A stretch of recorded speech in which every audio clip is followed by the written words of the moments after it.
All right.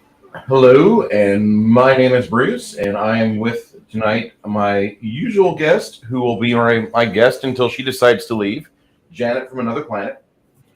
Janet, how are you this evening? I'm great. Thank you very much, Bruce. I Thank hope you. everybody's doing awesome. It's been a good week. I'll just say that I've I've been all right, and tonight's Monday. I had a hell of a weekend, kind of up, kind of down.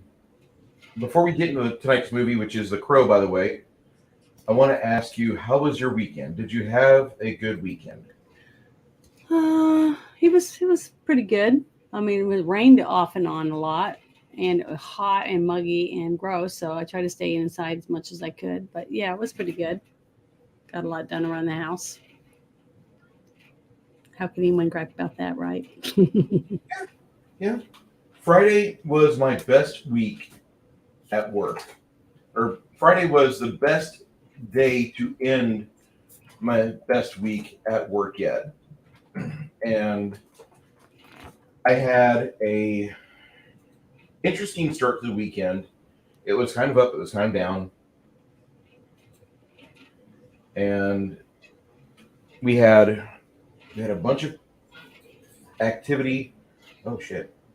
I'm getting people in my chat. Wow. Hi guys. Saturday I had some game prep that I did for next week's game, and then I did some other things which you'll be seeing that here pretty shortly in another stream. But Saturday I painted a lot of figs, and then Sunday I painted a lot more figs with Machini, and it's been uh, I had my first Twitter fight. Dumbasses on Twitter. I was one of them. A fighting of all things about George Floyd, which I thought like we don't fight about dead people. Anyway, well, I guess I broke that law, so I'll be my next fight will be fighting against somebody about Marx. Um, your weekend was hot and muggy. We had just enduring 100-degree weather, 103 degree weather, and Wow.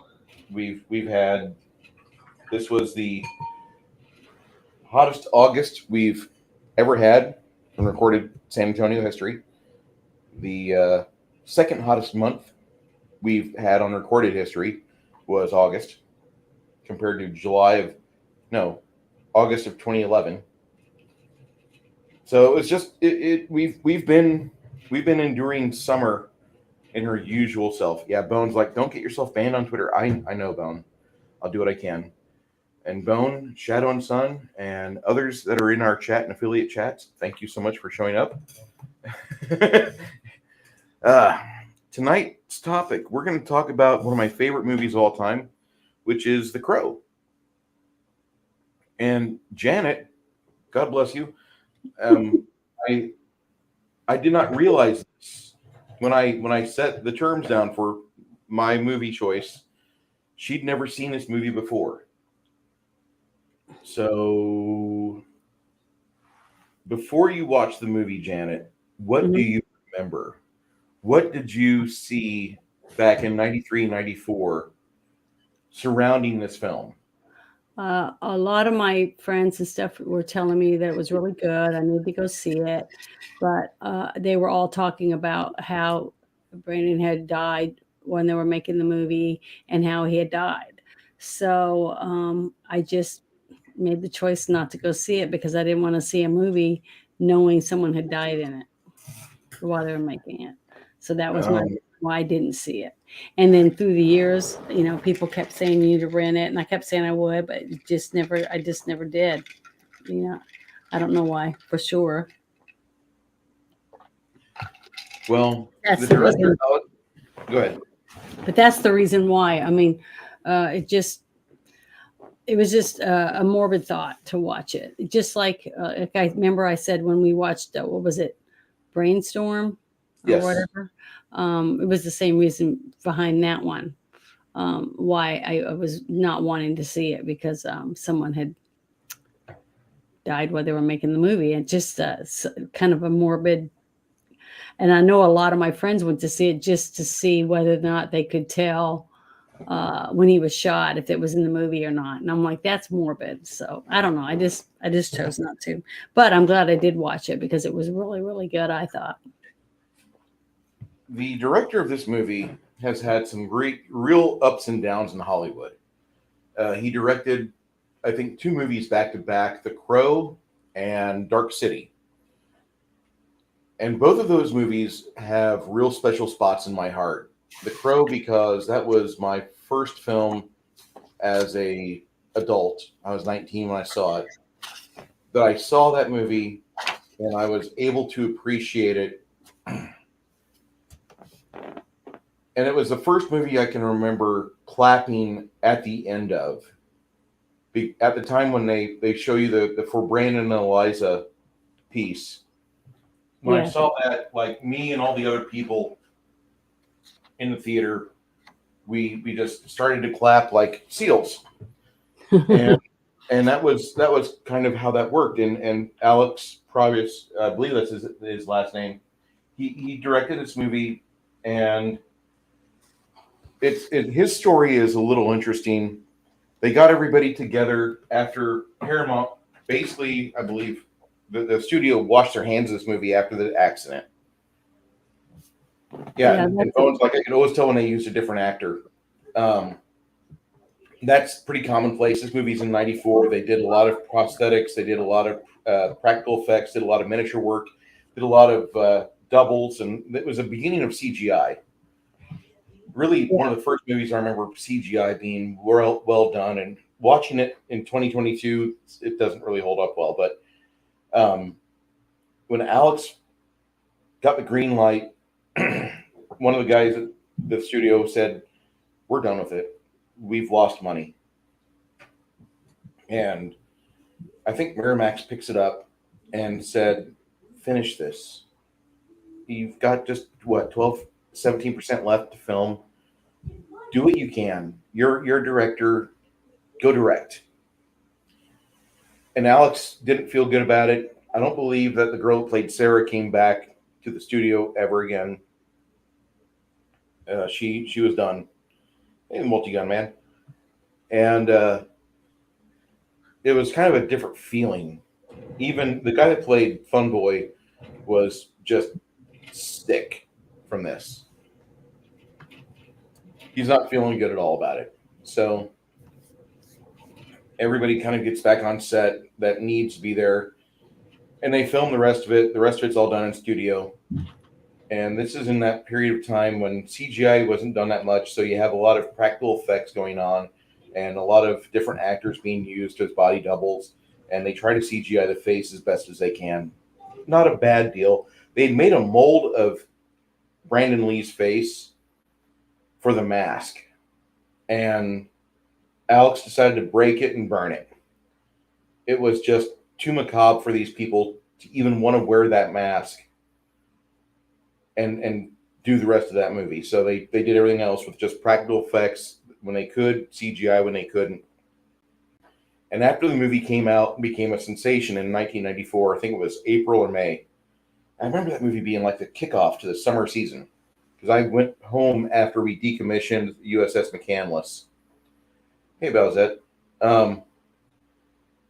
We decommissioned the ship. I went home, and this movie came out. Me and my friend Eric, who we were both big fans of Brandon Lee because of the movie Rapid Fire with Powers Booth, and I can't remember who else. Al Leong, of course, but Powers Booth, Brandon Lee, and there was a bunch of other really good actors that aren't really commonplace nowadays. And then we watched Showdown in Little Tokyo, getting ready for this movie, and then we went to go see this film. And on the way there, I get upset at my best friend because he drinks a beer on the way to the theater with me. I'm like, "What the fuck are you doing?" And he's like, "Well, I've already got one DUI. Let me drive. I'll drive us there safe and back. Don't do this in front of me again." So we get there, we watch the movie. At the end of the movie, we're there 4 rows from the screen. We got there a little late. We're there 40 minutes before they start admitting people into the auditorium. We both have long jackets on. It's Illinois. It's May. It could be really nice and warm. Like when I say warm for Illinois, 70 degrees May is perfect. Like that's almost shorts weather. And it wasn't that way. It was like 60 degrees that night. So we go in, and it's colder when we get out. And we just witnessed like the greatest birth and death of a actor on film.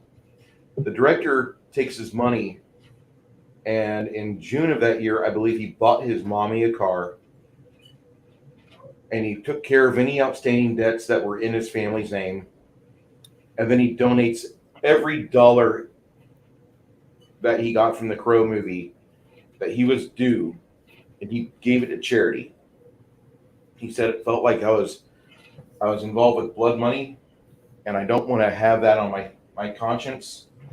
It's still a movie that I don't watch too frequently, and he doesn't watch his own movies anyway. I mean, the guy is kind of weird. If you watch his other films, you can kind of get an idea that this guy is just a little bit different, especially if you watch Dark City.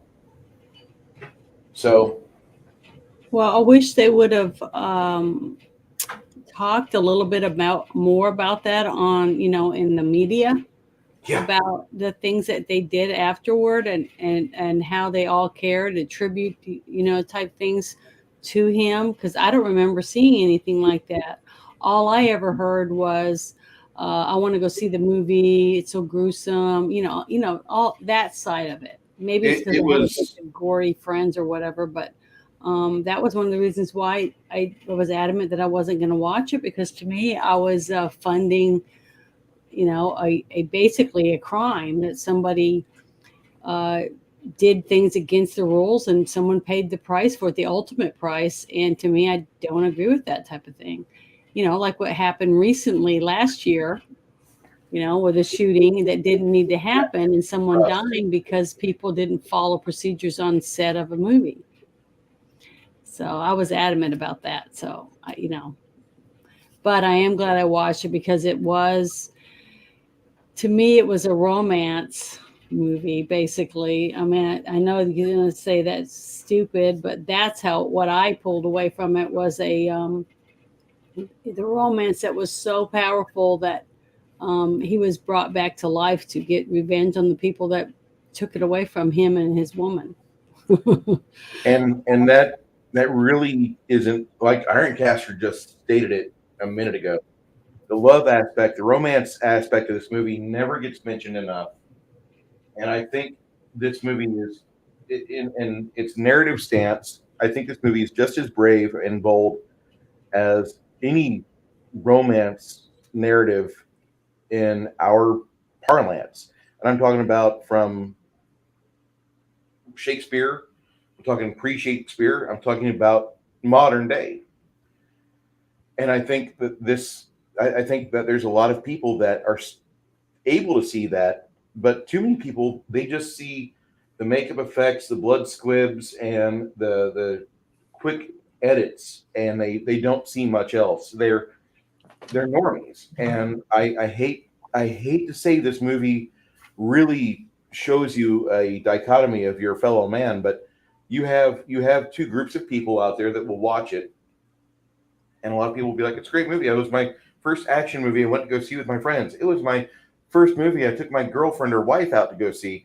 And then there's other people that are like, "I've watched that movie over 30 times. And every time I watch it, I don't watch it for the fights. I watch it for the times that Eric Draven exposes himself as the mourning soul that he is, still wandering around this world tied to the Crow." And there's a character that was in the movie. They filmed it, but they never put that together in the final edits, called the Skull Cowboy. And the Skull Cowboy was just supposed to be a guy that kind of showed him the rules, like the mentor did for Pat Swayze and Ghost, and said, "Here's the rules, abide by them, and you can keep the things we give you. Break these rules, and we will no longer allow you the gifts you have." And they kind of edited out a lot of that. You see some of the things happen because there's a fight with Funboy in a bathroom where he gets wounded pretty heavily Hmm. after he squeezes the morphine out of Darla's arms. Yeah. And the rest of the movie, he's got kind of electrical tape on his arms trying to help bind his wounds together. He's not living. He's not got, sweat, flesh, and blood pumping through to heal him up on the slow side. And he's not a supernatural character that can heal up whenever he wants to, or it's just an act of willy nilly. No, he's got a set of rules he has to abide by. And they omit the skull cowboy in the film. Yeah, And because he did heal when he was yeah, getting shot up at the pawn shop. yeah.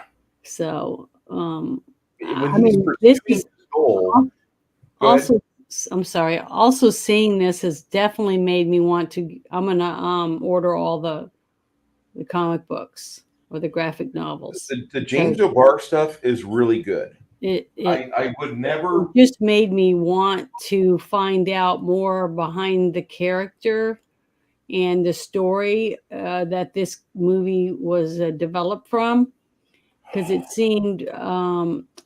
just seemed, I don't know, You I get like felt a like third. I missed out on something because I felt like he wasn't in it enough. I didn't get to learn enough about this character's depth. I don't know if that makes sense to a lot of people, but I kept, after each scene that he was in, I felt like I was missing something still. I felt like, I don't know if they edited things out or whatever from the different scenes he was in. I felt like they left me hanging. I mean, I don't know if that makes any sense. Makes Not perfect every sense. one of them. The first scene where he fights the one guy and he leaves all the knives in his chest. Okay. That to me was one of my favorite scenes because I was so passionate about him being able to get revenge, and this guy was a total asshole. Um, and I wanted to see him. I wanted to see him pay for what he did. And the fight scene was very intense to me, and it was gratifying to an extent to be able to see him exact the revenge that he felt like he needed at that moment. Um, Especially as little bits and pieces of more and more of the depth of what happened to what was her name? Her name, Shelley. Shelley. Shelley. Shelley Webster. Seeing what happened to Shelley, it was gruesome. I mean, even though they didn't even have to show too many details like they do today, they just every single detail has to be shown, or it's not good or something is what they think. But leaving a small amount of this, that, and the other to your imagination is what made this even more, because in my mind I couldn't even fathom the horrible things that she went through. You know what I mean? Even though they weren't visually put in, I felt it. And that's kind of a weird thing. I've got to chime in here because there's a lot of this movie. When I watched it this morning, I was thinking, man, I remember this movie so well. Granted, I've watched it, like I said, about 28, 30 times, somewhere around there. This is a film I've obsessed over a lot because, like I said, it was one of my favorites at the time, up until where I started watching Big Trouble in Little China more. But this is a movie that whenever I was watching it, I really started to feel the rage that Brandon Lee's character, Eric Draven, had. Mm-hmm. And I don't know if it's because I was 19 and just chock full of testosterone and like just ready to tear heads off shoulders. For those of you that don't know, I've not always been a fat fuck. I was a U.S. service member. I was a sailor down in Ingleside, Texas, and the first 8 months of my time in service was spent, if not on ship, with a sander or a utility tool in my hand. And I mean like sander, deck grinder, mop, chemicals, something of that nature. I would be at the gym 3/4 of a mile away, and I did 3 cycles of Cybergenics and Cybergenics Phase 1, which were the go-to get buff, get big, get manly in every muscle mag back in 93, 94, 95, 96. Okay. So like I was roided out on legal shit thanks to LNS research. And this movie, when I saw it, it just kind of heightened everything up. And so I got into the soundtrack, and I played the soundtrack in my Walkman like 3 to 5 hours a day. When I was on KP duty, or kitchen duty, for those of you that are not DD 214 qualified, I would be airing any atmosphere around me would have that soundtrack going on at 60 to 70 decibels. You couldn't be around me from 94 to 97 without hearing that soundtrack at least once a day. Mm-hmm. Because at the time, that was like one of the most perfect movie soundtracks. Everything came out, and I bought it hook, line, and sinker. I wanted to be the Crow. If I wasn't the Crow, I wanted to be at least filled so much with rage at the time, because I was a nothing. I was a nobody. I was just a 19-year-old splooge on board a ship. And when I mean splooge, I mean I was getting to be an E2 to E3 seaman. All right. And that was about it. And I really got into that movie. And when I had a chance to watch it, pop a VHS in the ship's tape player, because they do have those, and they'll have like a rec room where you have a TV player, a VHS, and a library of movies. I bought that ship 4 copies of The Crow. And I'm pretty certain 2 of them disappeared. A third one, we wore the tape out. And the fourth one, I kept for about another 10 years, and the tape wore out. But that was just a great movie. In our chat real quick, Bowsette says, I wish the Lee family would have let Brandon Lee's Crow be the killer in Killer Instinct. There's so many Bruce Lee cameos, it's ridiculous. Yeah, that look was very iconic in the mid to late 90s. The theater mask, the Sting character from WWF, WWE, that was just, you couldn't be going out in public without seeing it. It was shoved in your face. And so that's why for me, this movie was kind of like stepping through that doorway from boyhood to adulthood. Mm-hmm. And that was like the first time I came back from service. I had a chance to see all my friends finally. I spent 2 weeks at home, and I'm showing off my new physique. I'm 160 pounds, 5'6", got like a, 43-inch chest and a 28-inch waist. I was just a little fit SOB. I had horrible leg day. I did not do my calves justice. I'll have to have mom send some photos, but these were just like in the 90s, and that movie kind of encompassed my experience through my head. As you know, I'd go through my day and I'd be daydreaming about this and be sanding a deck or be swabbing a deck or be doing stuff in the U.S. military ship for the McCandless, and we're getting ready for the Turkish to take over. Typo negative should have been on the fucking soundtrack. They weren't. Anyway.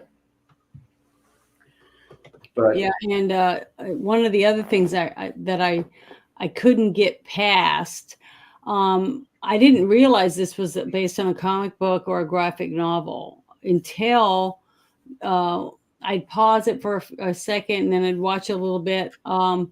It was trying to absorb the scenery, and like when he was running through the rooftops and jumping and leaping across the way that the backdrop was set up, it was like I was watching a live part taken out of a Batman movie or another superhero movie. And I was trying to take myself back into The Crow, but every time one of those scenes came up, even though it was Brandon Lee in it, I kept having flashes of, like a gothic type movie, So it was, I don't know, I just had a hard time snapping out of a DC, narrated type of comic book feel. And I guess they wanted that because that's definitely the vibe that I got from it. But that was before I looked up and found out that The Crow was based on a comic book, a very popular one at that. I wish I'd seen it. I just can't believe I mean, as much as I am to comic books, that I didn't know anything about this one. For some reason, I'm clueless, but I did move around a lot and stuff like that. So I guess it just depends on where you are, what certain things are popular around you in the area that you're in. But it was that right there held my attention for me to want to know more about the characters, simply because of the darkness and the what's that word I'm looking for? Uh, the sense of loss that he had. You know what I mean? Mhm. The scene where he's in the pawn shop and he finds all those rings in the box and he's Kind of taking them out. unrealistic, but yeah, I remember that. Okay, when he's taking one ring out at a time, and he could tell by the way it felt that it wasn't the right ring, and he would just toss it aside. Okay, and then he found one, and you see it, and compared to what most people think they have to have today, you got to have this ginormous rock on it, you got to have all these dripping diamonds and all this. It was simple, and I almost got teary-eyed over it because it was so romantic to me that it was a simple one tiny little stone, but it was what was behind the ring, the love, the passion, all that behind that small little ring that was about to be put on her finger to make her his for the rest of their lives. And I could feel that while he was going through that box behind the counter. I mean, it's a small, subtle thing to me. I'm sure it was big to other people too, I feel. But that's what I took from that one scene. And then when he ends up taking all those rings and putting them inside the gun, in the shotgun, before he started shooting up the place, I don't know. It was epic. That was another epic scene. The way he trashed that place. After he got the ring and put it around his neck, as a sense of um, fulfillment of getting a little bit of justice for what happened to both of them, and that how their lives were over and they were no longer together or ever going to be able to have a life together. And to me, that was very passionate,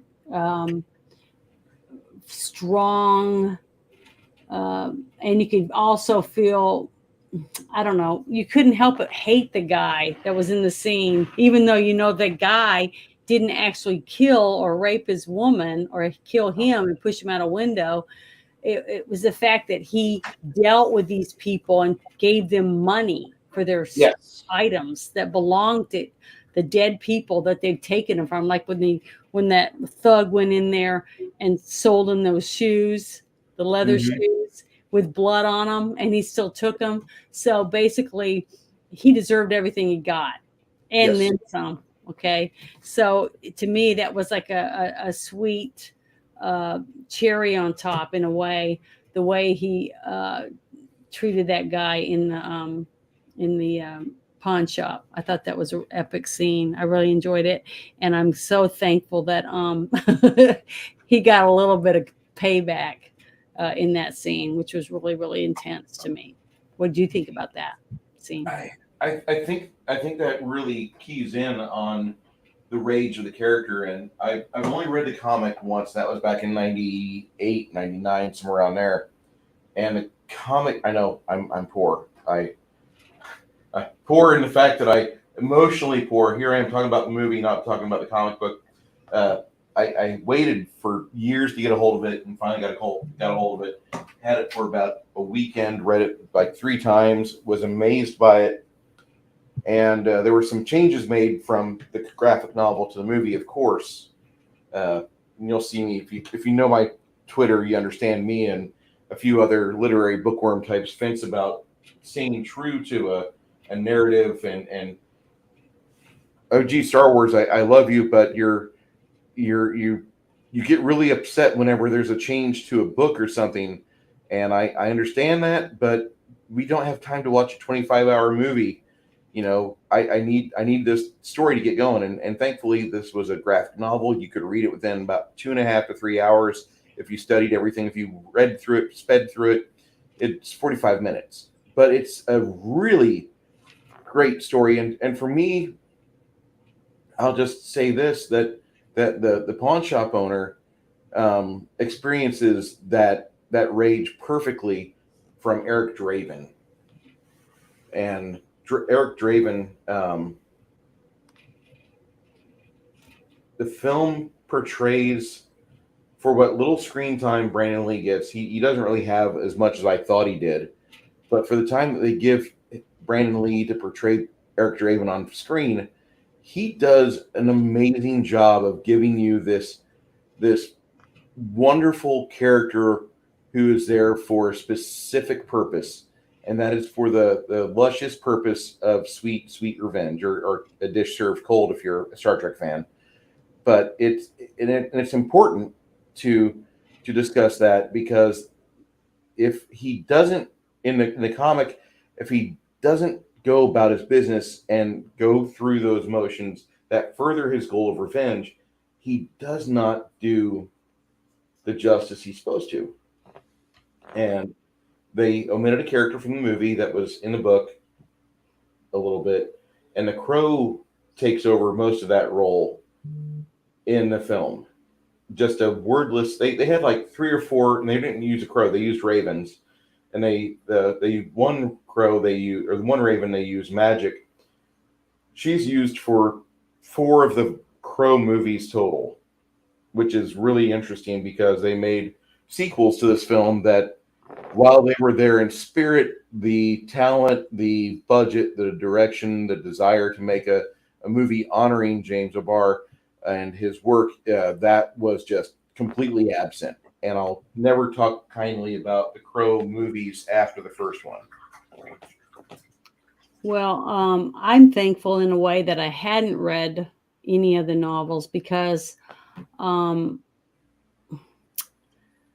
think it might have taken away a lot of what I liked and got out of the movie myself personally, because when I'm reading my comic books, which everyone knows that there's a few comic books that I like, the anti-heroes. I love Wolverine and Deadpool.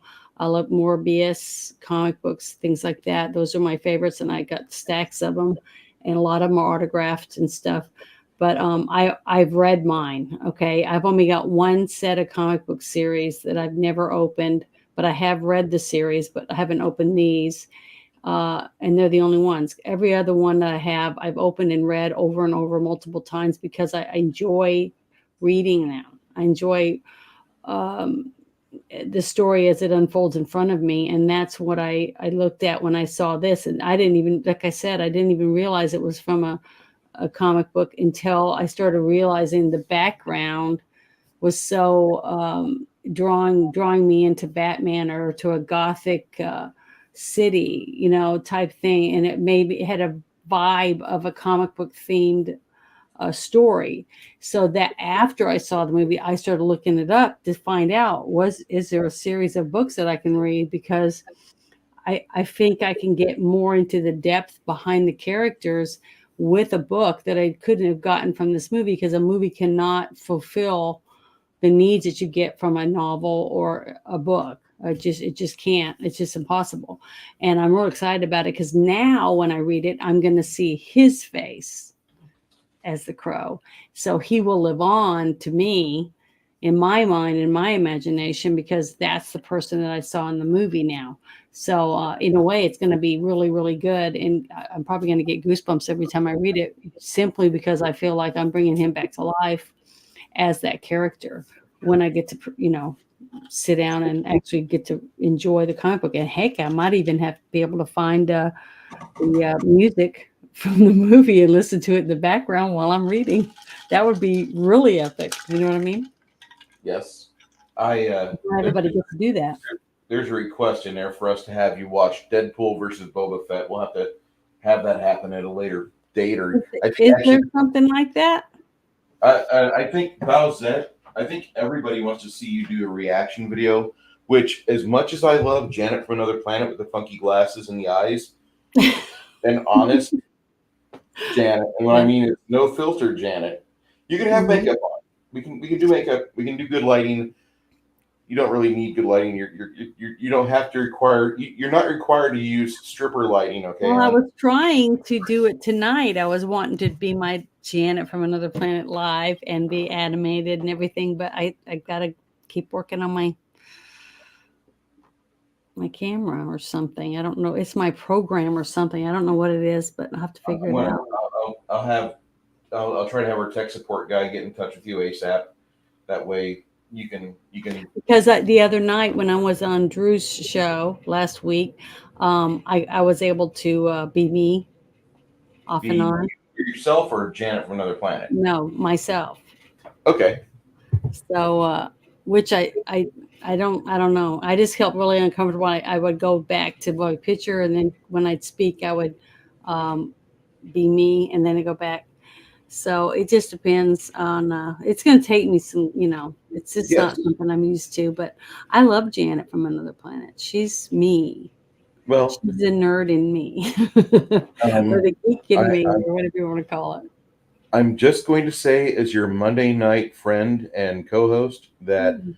uh, we have a lot of people that message me all the time that they don't mind your avatar and the little audio bubble that grows and shrinks whenever you talk, but they watch your read-alongs that you do for your stories, Mm-hmm.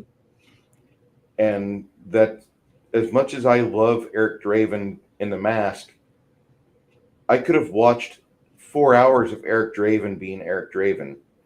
And that's kind of how I think a lot of your friends like you on here, with just being you and yourself. I mean, there's nothing wrong with Janet from Another Planet. There's nothing wrong with her at all. We want her to be a successful VTuber with millions of fans and ducats of money just rolling in. And I said ducats, kids. 2004, respect, bitch. Sorry. But I really think that, I think the honest Janet that we get to see from time to time, like there's a lot of people that want to see more of that because you're watchable, like your newscaster quality watchable. Okay, you're you went into films and that's good. I like the media side of you. You could have gone into newscasting. Okay, so Maybe. But um, I'm honest, that's the problem. yeah, that happens. That happens. Multi No, I'm Gunman, just I added kidding. I'm you. just kidding. The Multi Gunman, I added you on my Discord, so all I have to do is just find me on there, and we'll figure things out from there, and I'll get you Shadows information as well. Um, this movie hit me a lot of different ways when I was a kid, and watching it now, I had a few things. The fight with Tintin in the alleyway Uh-huh. inspired me a lot, and for a while there, I took martial arts in Ingleside, and I did a knife and a scream stick fighting, and I did that for a little bit and studied that as much as I could.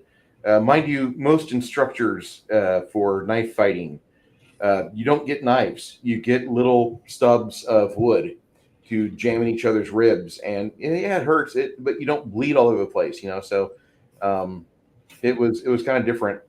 uh, First time I ever got into a scrap after that, when I flipped the blade around, it just felt a little bit different. But the guy that had decided he was going to rob me realizes that I I wasn't really backing down. And just from those like 3 or 4 months of me playing around with this for 2 hours a night, focusing 2 hours a night. If you're not going to focus on the knife, Bruce, I need you to be putting your thumbs down and do push-ups with your thumbs. So,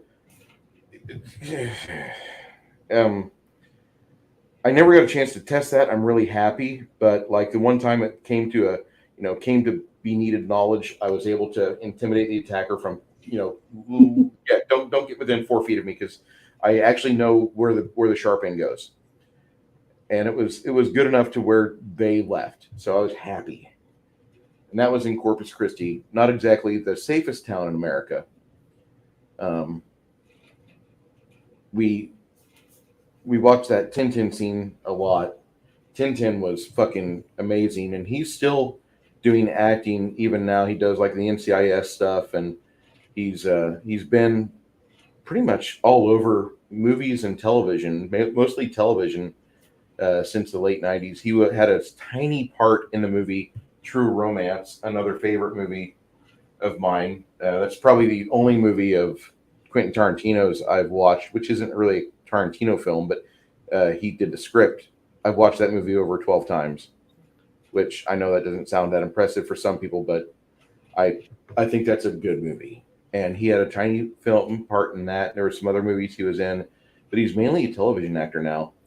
And he studied martial arts with knives as well, just to get the part right and just to look like he knew what he was doing. So he was authentic enough in that.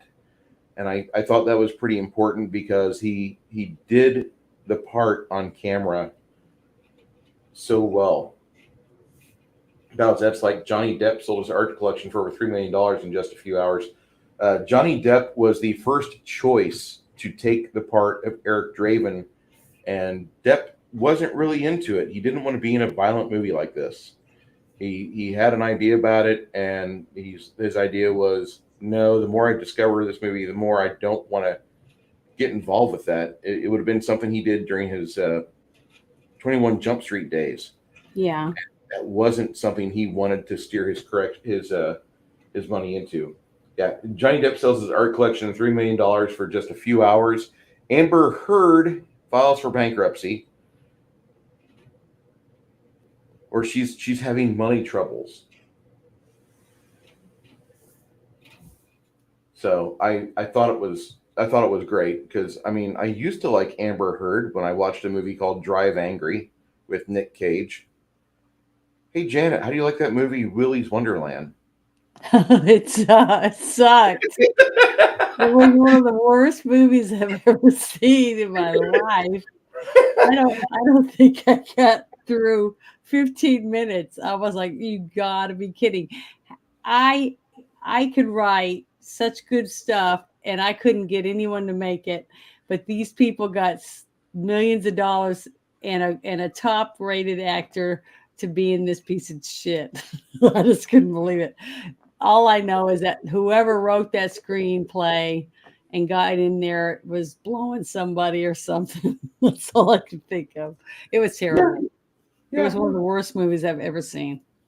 So did you like it? No, I didn't. There's a better movie called The Hug, which lasts for about 5 minutes. It's on it's for free on Hulu, I believe, and I can find The Hug on YouTube, which is kind of like what they had in mind for Willy's Wonderland, but it's actually got actors in it and not Nick Cage phoning in a performance. I wanted to watch it because I actually thought it was going to be like Five Nights at Freddy or something. That would be Banana Splits. And man, it wasn't. The Banana Splits movie is like that. If you ever dare to watch another movie about animatronics, that would be the Banana Splits movie. But and it's kind of funny, those movies came out within like 3 months of each other. Everybody had the same idea in Hollywood. Let's do a Five Nights at Freddy film. Let's really not. That's what I thought it was. So Heard's liquidating assets. But I liked I was talking about the movie. I liked the way that it did have.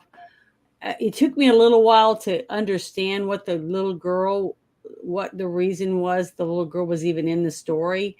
And then I realized she was the narrator basically explaining things that they didn't have time to put into the movie to connect everything. No. The fact that her mother was, addicted to heroin. And that's the reason why the kid lived on the street and why Eric and Shelley had befriended her, to kind of give you a little bit insight on what type of people they were. Even though they lived in an abandoned building, that was pretty much, I think they were the last people left in the building they were trying to get rid of, to get out so they could, bulldoze it or whatever for that one bad guy. I can't remember his name. I keep forgetting it. That's like, Willy's didn't suck. That movie was hilarious. It was supposed to be Five Nights at Freddy's. Yeah, watch the movie Banana Splits movie instead. You'll like that better, Bowsette. Or watch The Hug. You get everything you want within 5 minutes. But I think Sarah's role was expanded upon for this, and the aspects they show in the movie with her on her skateboard talking with Eric Hudson, Ernie Hudson. He's kind of like the glue in this movie. And well, you know what though? I really did like his character in this movie. Because remember, when we saw him in the Cowboy Way, we couldn't give him. We tried hard to find any reason to have him in the movie, and we couldn't. No, we couldn't really put him in anything and give him any credit. You know what I mean? And I felt bad about it because he's a good actor. I loved him in Ghostbusters, but in this movie, he actually had a good character that was a kind, honest. And I loved the way that he got to talk smack to the detective that was such a douchebag. His shift supervisor was a piece of shit. Yeah, he was a total piece of shit, treated him bad, but I liked how he was able to man up on him all the time by proving what a shitty detective he really was. Yeah, and I don't know. I like that part of it because it was kind of like besides rooting for the romance for me, for the romance to be avenged, basically, I got to root for him to see that guy get out and him take his job. Is what I kept rooting for while I was watching the movie. The only thing they really allude to in this film is that he's married to the other young, pretty police lady that's in this movie, and it has a picture of him in his apartment, and Draven says, "Is that your wife?" And he's like, "Well, yes." "Oh, no. Well, we're getting a divorce." And that's when he goes into his, Shelley used to tell me things, and I used to think they were trivial, but nothing's trivial. Mm-hmm. I know. I thought that was a really good scene because I wish more people really felt that way about relationships. That's one of the things I do in a lot of my videos. If people were to watch them, not just the ones that'll have sexual innuendos and things in it, but I do a lot of videos that actually talk about not settling for something that's to not give up, to fight for what you want, to be yourself, to work out because you want it. You know what I mean? That type of thing.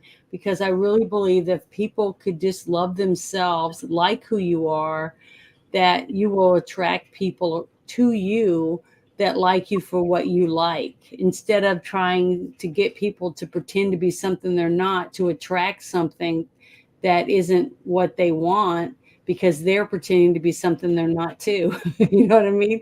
It's like everyone is headed for disaster because everybody's trying to be somebody else instead of be themselves.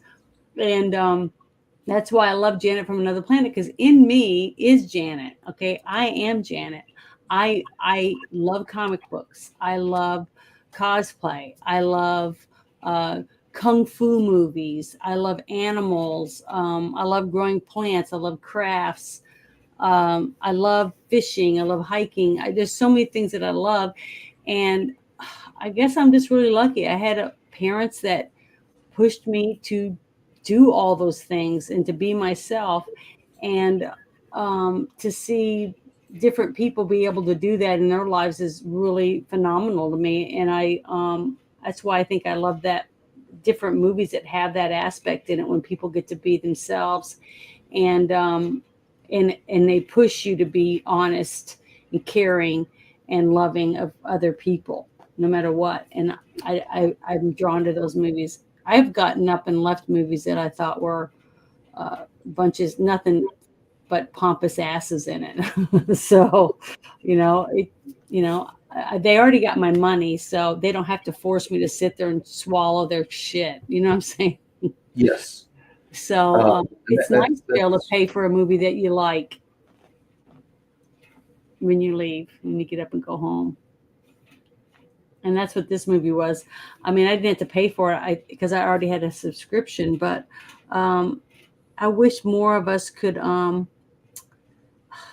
wish we could influence the people that make the movies to make more movies like this, with a hero in it, an actual hero that's righting wrongs, and let us bring that back. Let kids want to be emulate their heroes. I just wish we could do more of that, whether male or female. I really wish that would be something that could catch hold. That would take flavor within the majority of people. They get a taste for that and they start pursuing it. YouTube, of all things, has a side of it where you can go watch The Rifleman with Chuck Connors. All 5 seasons of Chuck Connors playing the Rifleman. This is a series from like the 1958 to 1962 season. And Shadow and Son probably has a few words about it because he's seen it before and other people I know have watched it. And a lot of people like this show. But you have the opportunity to watch movies with traditionally great TV series and movies where they have traditional roles for traditional narratives, where you have a good guy, you have a bad guy. You don't feel sorry for the bad guy. The bad guy's a piece of shit and needs to have justice meted out to him. That's just how it should be. And nowadays we have to have evil be the good guy, and Disney has to make a fucking Maleficent movie, and there's going to be a beautiful fucking series about it. I'm sure Disney Plus, when they lose Lucasfilm, and God, I hope and pray they fucking do, probably have like a Maleficent universe where Maleficent and Ursula, the Pat Connor died this weekend. The lady who played Ursula in The Little Mermaid from 1993. When? I didn't know about that. We lost 4 biggies this weekend. I just heard about 2 of them. We lost Nichelle Nichols. We lost Pat Russell. We lost Bill Russell, or Paul, the NBA 11-time champion. Then we lost. I don't give a shit about basketball, so I mean, I'm sorry. I wrestled during the winter. I didn't play basketball. I was too short for basketball. So you had him, and then you had her die, Pat Connor, the voice for Ursula. And then this morning I read the gentleman that played in Tron and I posted that on Twitter. Why am I forgetting? Warner. Yeah. He died. David Warner died. And I'm like, no way. But he was 91, and it's like at a certain point that the body just kind of stops moving. And well, the thing is, everyone has to pass away. Yeah. Everyone dies. But if you can make it to 80, like some of these people have made it, to me, that's like a win. I hope I make it to 80. I mean, because you can get hit by a bus tomorrow. That's why we need to try to, enjoy every minute of every day that you could possibly enjoy it, and spend it with people that you want to spend your time with. Even if it's just talking, like we're talking right now, we're talking about something we love to do.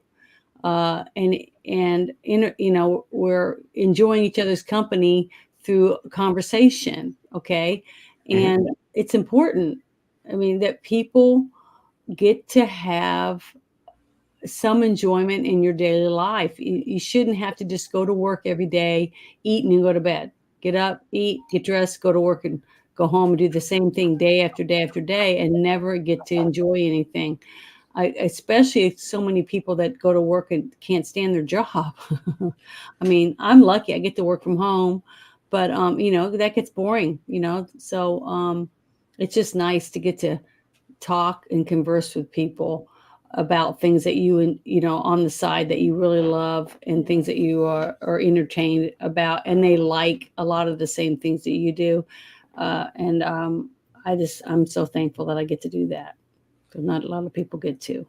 Shadow and Sun, I feel you, man. Yeah, David Warner died this morning. Um, that's the thing. A lot of people we know, they only get 2 or 3 or 4 hours a week to do those things they really enjoy.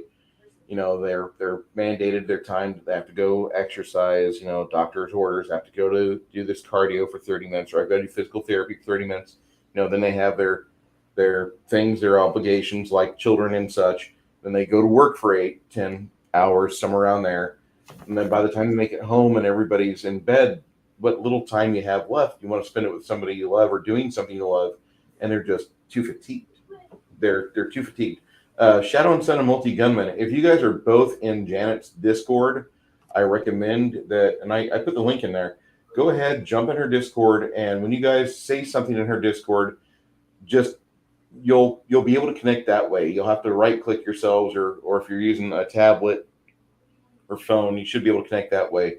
That'd be the best way to go for it. This movie really emphasizes conversations where you don't spend enough time with the people you love enough, no matter what. I lived for 30 years in the Central Illinois area, and now I'm wigging out because my parents are at 71 years old, and I'm having a real issue with my parents getting older. I need to be worried about my parents' health. I need to be worried about my dad's vision. I need to be worried about my mother's, ticker. I need to be, you start having these things. And if you don't have parents, if your parents have already passed, you already get that because you're there and you're like, well, shit, I wish my parents had medical problems instead of being dead, and that's kind of one of those things that I hear that from some people. I try not to mention my parents to a lot of my friends because they're still mourning the losses of their family, like our good friend Drew, and he's gonna be in that period of mourning for years. Just be patient with him. He just lost his mom a couple months ago. Well, he understands that, though. I have my father still. I lost my mother, and my dad's a lucky guy because he has 5 daughters that we're all taking turns. We're all taking turns trying to take care of him and stuff. Even though he doesn't have high blood pressure or anything like that. He just fell and hurt his leg, so he has trouble getting around because of his leg, not because he's not competent or anything like that. It's just that you get to a point where you just can't do a lot of things on your own because of your disability. But it's he's a lucky person because a lot of people don't have that. And yeah, we can't help but worry about our parents. I mean, and this movie does make you think about it. It's based on him thinking about he has regrets because he felt like he wished he would have paid more attention to the little things, just like what he said. And the fact about the ring, like I said, I don't know. I can't explain it. I had a ring. I'm heartbroken over it. My grandmother and my grandpa was poor, very poor, and he shoot horses for a living. Well, when he told me the story about when he first saw my grandmother, he said when he saw her that when she walked by, that she was the most beautiful thing he'd ever seen. And he didn't have a lot of money, and he was in the army, and that he made a ring for her out of a quarter. And because he knew how to make, shoe horses, so he knew how to do it with the auger and everything. So he made her a ring, and that's what he married her with, was this ring he made out of quarter. And then when a few years after they were married, when he could afford it, he bought her a real gold wedding band. And that ring, my mother gave me that ring because I won't go into details about it, but I was able to get that ring and I wore it around my neck for years because I was felt so honored to be wearing. I'm getting emotional thinking about it. But if I wore that ring, think about how much love my grandfather had for my grandmother because he made that for her with his own hands. And then I let someone borrow it and I never got it back. And it was one of my sisters, so I'll just leave it at that. But things like that, you can't get back. No. You know, the feeling you feel when you do something special for someone you really love. You know, you should think about that and know that it's something that you can't buy, that no amount of money can buy certain things like that. That's why if you get the chance to pull over on the side of the road and pick a few dandelions or whatever flowers on the side of the road, take them home and give them to your mother or your grandmother or your wife or your girlfriend, it means more than you'll ever know because that shows them that you took time out of your schedule to think about them enough to stop and pick flowers for them on the side of the road. I'm telling you, you guys will win hearts doing stuff like that. At least it would with me. And I don't think I'm that much different than most women in the world. And we do like the little things. And that's one of the things I loved about the romance in this movie was so spot on. Authentic. It's Yeah, just, it felt spot on. authentic. It felt genuine. Yeah, it did feel genuine. And it was heartbreaking at the same time. And that's why you were rooting for him to be able to get the revenge, even though it doesn't get her back. And the scene where she comes walking up to him, you know, all beautiful. Mhm. I'm not going to say where it is yet because we haven't gotten that far in the movie, but that scene was, I'm just an old romantic, I guess. I thought it was so romantic and beautiful. I Shelley Webster was she was pretty in the comic, but the actress they chose to play her in this movie, it was really nice to see somebody who had like an old Hollywood style glow, the way the old actresses used to have. And I want to say things, like you're going to think I'm a sexist pig, but Mae West or Garbo, women like that. And that's just the imagery that just kind of hit me whenever I'm watching this film. You don't really get to see much of her and him interact. You see her cradling him kind of to her shoulder and chest, and he's telling her, "Tell me again that you love me," and they repeat that to each other, and it kind of smacks you in the head like, when was the last time you and your significant other did that? And Bowsette says, people aren't old school like that anymore. If it's not a new phone or car, it means nothing now. Bowsette, hold on. Hold on. Your Prince Charming is out there. And one of these days, it'll happen. I think I honestly in my heart I don't believe that that's dead. No. I talk to so many people in different aspects of things that I've done, and there's so many people out there still young in their teens thinking about what they can do for Valentine's Day for their little sweetheart, and that's not old school. They're just starting out because romance, true romance, when someone who wants to put their best foot forward or they put on their Sunday best or whatever however you want to put it that way, because that's like in what was the name of that show, Stranger Things, the Mm-hmm. the young boy that meets the girl over the CB radio, okay, Yes. and he's going to get to meet her, and he's worried about getting to meet her because he's embarrassed with what she might think about him, that kind of thing. That still happens. That's reality. Okay. And the girls are the same way. Now, girls seem to mature quicker than boys in middle school because you see them walking down the street, and the boys are the same age as the girls, and the girls are flipping their hair, and they got lip gloss on, they're wearing fingernail polish, and their hair is fixed and stuff. And the boys are walking along, and their pants are unzipped, and their shoes aren't tied, and they're all slobby, but they're the same age. But that a year after that, the boys are starting to pay attention to the girls more, and they start caring more about their appearance, wearing deodorant, making sure their pants are zipped up, things like that. The only part of Stranger Things season 2 I really liked was when Dustin went to the school dance and his friend's older sister danced with him. Mm-hmm. That kind of hit a nerve with me. And I'm just going to say this for you young men out there, and for you young men that are, taking notes of the old soul desires and old soul things, and you want to go traditional on things. When you go to the gym and you're there working out and you're being dutiful, disciplined in your diet, do not fret if you can't get a woman's attention that's your age. You young men, don't worry.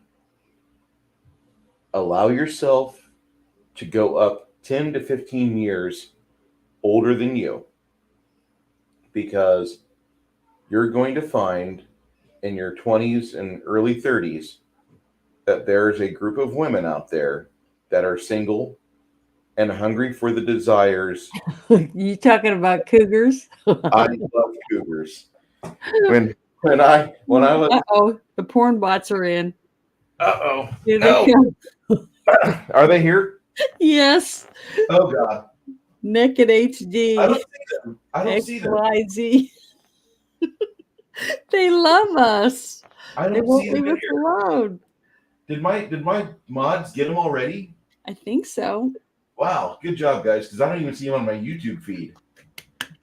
No, I'm looking at the feed because I'm trying to read this time. I'm trying to learn how to read and talk at the same time. I'm not very good at it, but I'll get better. I know I will. And Bowsette, I get you. I don't like Netflix that much, but Yar, I do watch certain things. Yar, matey, if you understand what I mean. But I'm just telling you, young men out there, that if you're gonna and strive for physical fitness, quote unquote physical perfection. I know I'm poorly doing this and not doing the actions of working out every day. I get it. I'm trying. But what I'm telling you is that young men, work out. It will be the best thing that you do for yourself and your self-image. You wake up in the morning, make your bed. Making your bed, make that your routine. When you flop your feet out of bed, pull yourself out, get your bed made, and then start your day. Because you've already made your bed, you're done. Now you're on step 2 for the day, and that's get ready for your work and your routines. And embrace routines. Embrace the suck. Embrace the work. And just be happy that you have the ability to do those things you do. Maybe other people won't see your drive. Other people won't see your desire. Young men, you're in your 20s or early 30s, go ahead. Embrace the cougar crowd.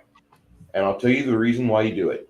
The majority of them are going to be experiencing empty nest syndrome if they're not already in the middle of it.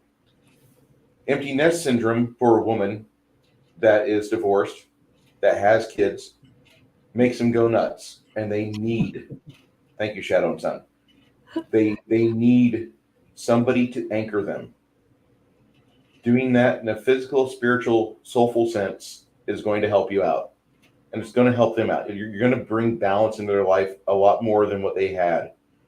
And a lot of people won't be able to put up with the various questions they have because they missed a lot of their life. If they were single moms for 18 or 20 years and you're there in your early 30s answering questions, she's like 10 or 15 years older than you, you're able to bounce ideas off her and help her. It'll help her out with identifying with her kids. And I understand that some of you are disregarding this conversation because you want to hear about the crow, but I'm telling you, don't neglect the cougar crowd. The cougar crowd will welcome you with open arms if you're a fit little fuck coming out of Gold's Gym or LA Fitness, or if you're just there doing your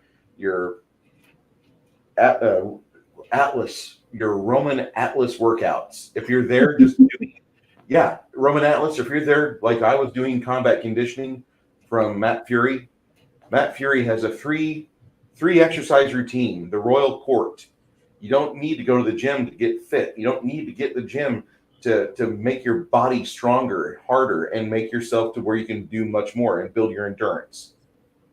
Do neck bridging, Indian squats, Indian push-ups.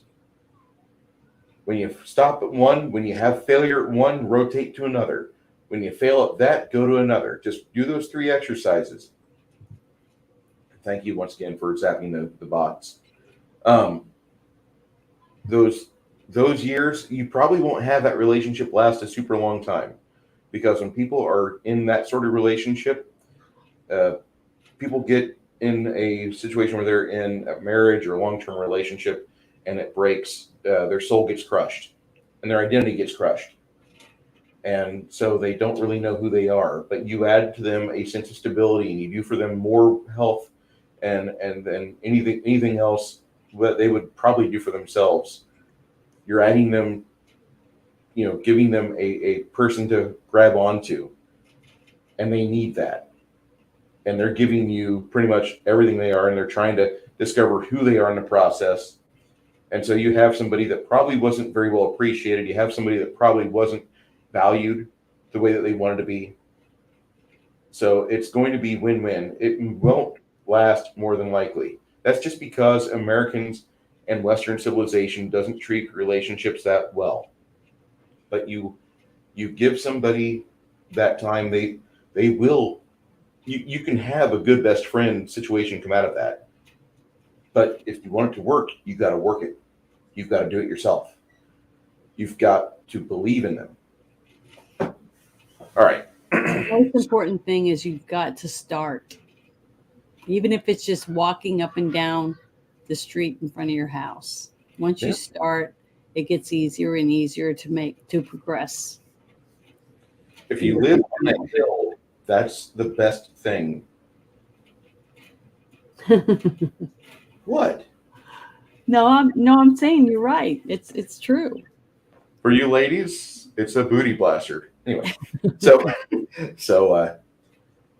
after this movie has the situation, you get to meet the situation where the pawn shop happens, and I like the way they filmed it because they have a bunch of oversized rings which get propelled out of a modified shotgun, and you get to see that really well done. They have a camera rig set up, and most of the things in this movie were done very safely, except for the one incident. The pawn shop explodes. The pawn shop owner makes his way to a character named Top Dollar. Yes. And Top Dollar is played by Michael Walcott, which in the 90s was the it actor. He is the guy approaching middle age that hit it big with The Doors, The Crow. He was in Alien Resurrection. There was a bunch of, oh God, Vanessa's here. Hey, Vanessa. And he's a great actor. Not in a lot of films today. He might do occasional B movies, but Michael Walcott is given a lot of screen time in this movie.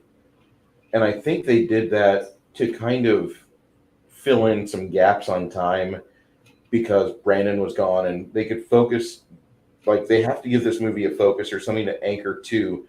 And by giving, you have the Crow anchoring him there and Top Dollar giving him a lot of screen time, you have this kind of like axis where Brandon Lee must travel between the two. And you get to learn about him.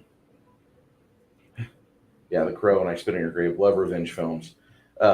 This movie focuses on him, and Bai Ling is supposed to play his sister, although it looks really like an incestuous relationship. That was the feeling I've gotten every time I've watched this movie. Well, I didn't really get that because I don't think they look anything alike, and I think they just used it as a way to I don't know. They Show they up were like saying it to try to make gross out the people they were telling, or to make them think they were weirder than they really were. But and that maybe he meant they might meant that they were in the arts, they were brother and sister, because she was definitely a witch or practiced witchcraft. So I think that's more of it was more of a metaphor in that aspect from what I took from it, because you got to remember too, it's from a comic book. Now I haven't read the books, and I would love to read them, because if I can get my hands on the complete set, that would be freaking awesome. Um, but that's what I took at as a metaphor of their rituals. That they're both into that type of genre of witchcraft, casting spells. And they really didn't say anything about worshiping the devil, but I really don't know what they were doing, because it wasn't it healthy. didn't show that. Yeah, it was a very obscene relationship between the two characters, but that's how I looked at it. So I don't know if they were related in real life or not, or not in real life, but I mean real life in the story. But In this when movie, I saw it, that's how I absorbed it, as like they were brother and sister in the arts, if that makes sense. So were they I in the think comic book? Were they related? I think they're half sisters in both the comic book and in the film. I might be wrong. Like I said, I haven't read the book since 1999, I would 1998. I would really like to read it, because to me, Reread it. the more that we talk about it, and the more I think about the different details that I liked about it, the more it makes me want to definitely read it.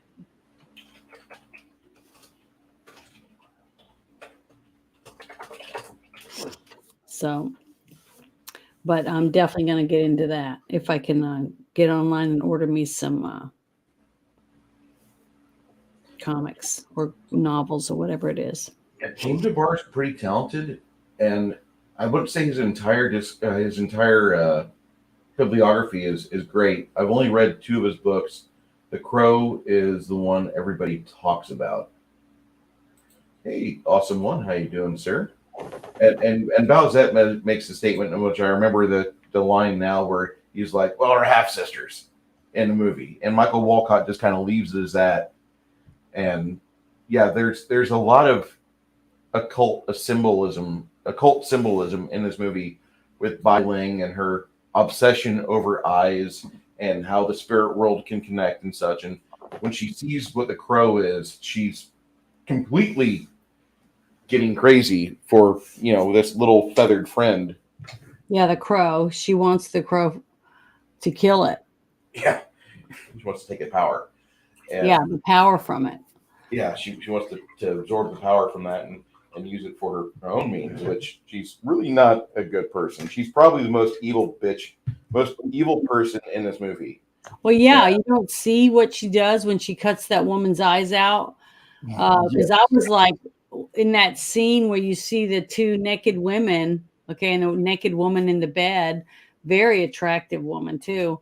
And he's sitting there or whatever, and you could tell they looked like they had just, had a roll in the hay or whatever was going on.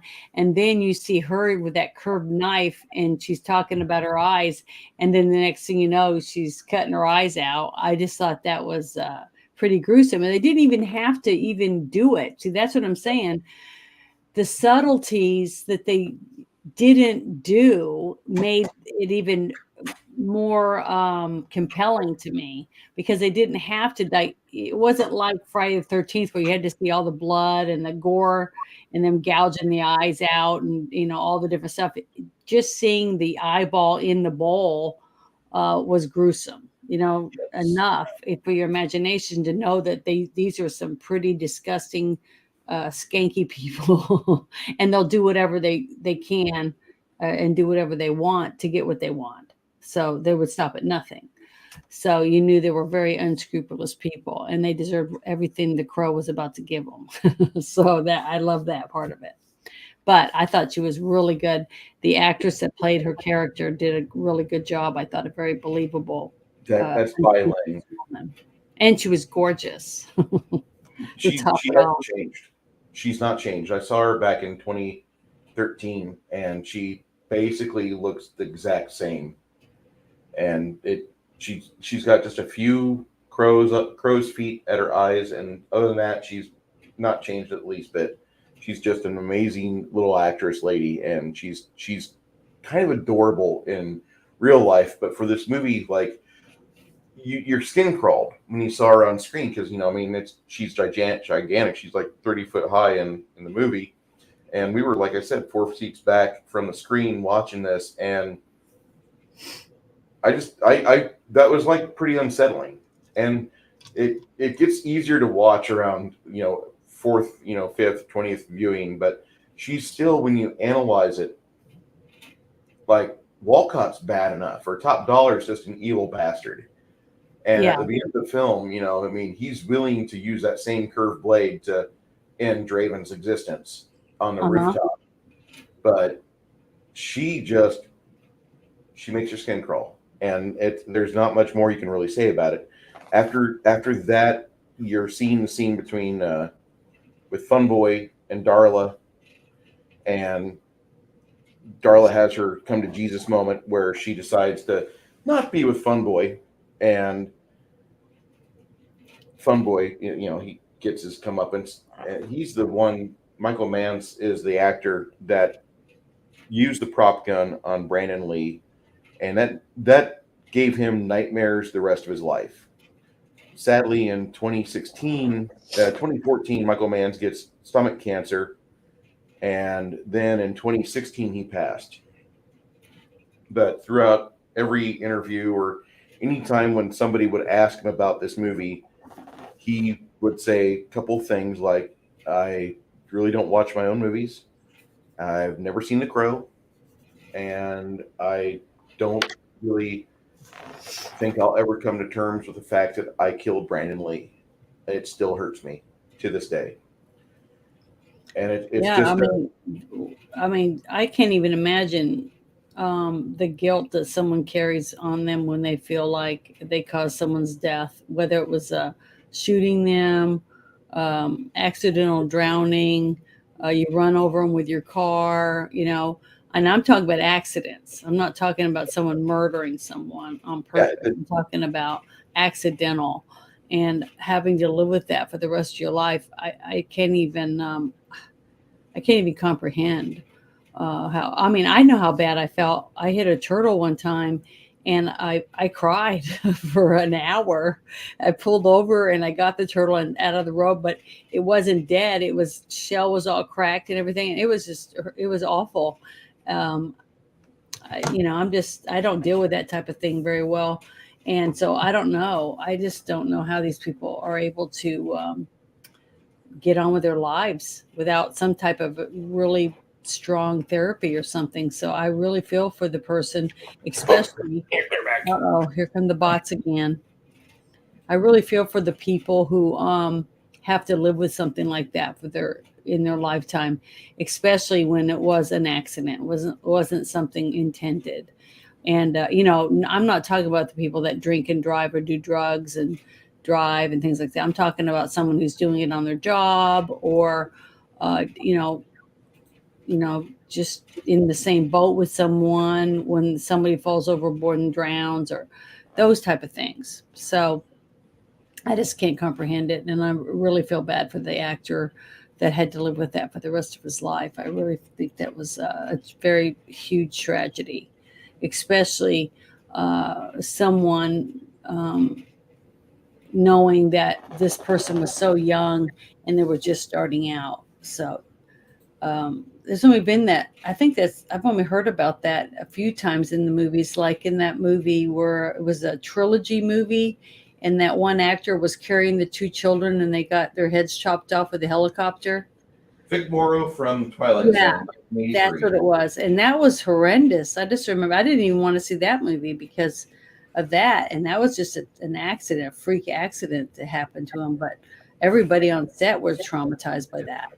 And So that was a Steven Spielberg involved situation, which is kind of weird about that. If you read up on it, IMDb has really good articles and testimonies on the page for the Twilight Zone film. I was thinking about putting that in our actual lineup of movies we'd watch later on, but after discussing this with you, and I didn't realize this was how you can't watch a movie where there's an accident on scene. no, I can. I did watch it. But I stepped past that to get the story. Yes. You know what I mean? I was able to step past something that would normally I wouldn't do. Isn't that what we're supposed to do in our lives? We're supposed to grow and try to evolve. Yes, So and that's how I looked do at it. I looked at it that for some reason, whatever reason it is, you asked me to do this with you, and I'm going to do it to the best of my ability. Why anyone would want me to, I don't know, but I'm really loving it. I'm loving doing it. So I'm thankful for it, and I'm glad I watched it. I mean, because it wasn't, I don't know, it wasn't as morbid and as terrible as I thought it might be. And I'm glad I did watch it. I thought it was a very moving romance. Just like I said, even though it was a violent, had lots of violence and revenge. It was a romance-filled revenge movie. I'll put it. How's that? That seems like it fulfills it to me. But it was nice. It's nice to see someone win. You know what I mean? You don't get that enough today. No, we really don't. I'm not going to say they couldn't do this movie today, but I think they're talking about a Crow remake. I stumble on that a few places. Oh wait, I found an article about something like that. Let's see. And just to say a shout out to our local Tommy and the Toe Nibblers. Tommy and the Guinea Pig Collective has wandered into our chat. Oh, hello, Tommy. If you guys aren't subscribed to our friend Tommy and you love retro toys, Monday nights, I think it's like 5 p.m. Central Standard or 6 p.m. somewhere around there. I'm gonna post his link in chat. If you guys aren't subscribed to Tommy, this guy talks about things that not a lot of other people really talk about too much. Tommy was one of the first YouTubers I met within our fellowship that talked about Diacron, which was pre-Generation 1 Transformers. And I used to have a couple of those model kits at home when I was growing up, and I love those. That just when Tommy's talking about that and that era, he talks a lot about 80s and 90s toys. He's great. Sorry, I'll let you speak, Janet. Go ahead. I was just trying to find that article that I was reading, and it was about different people who had approached the writer that wrote the books and stuff about making different things from. I think there was a couple cartoons. That's what I was looking for, but I can't find it now. That's what happens when you don't print stuff out. That happens. I always mess up. But it was really interesting about how many people and how many others had come wanting to remake this movie and to make other movies. Because I think they did make a second movie, didn't they? They made 4. Oh, they did? Oh. And I would recommend none of the sequels, but if you want to watch The Crow because you like the story and you want more, there's a series that came out, I think 22 episodes in 98 and 99. And it's one of those must-watch shows. And it's in that same level of what the fuck happened? Why wasn't I notified of this? Like Firefly was. Because it's in that same tier of love from the creator. They got people that love the project for Stairway to Heaven. The Crow Stairway to Heaven is the name of it, and it's absolutely it's rated very high on IMDb, and it looks like something I have not seen it yet, but everything I've read on it so far it looks like I've been missing something. It's not The Wire from HBO 2002 quality, but it's trying to be. And when I say trying to be, they loved it that much. Didn't get a lot of love from the studio, and they axed it between first and second season. But Stairway to Heaven looks like it's very watchable.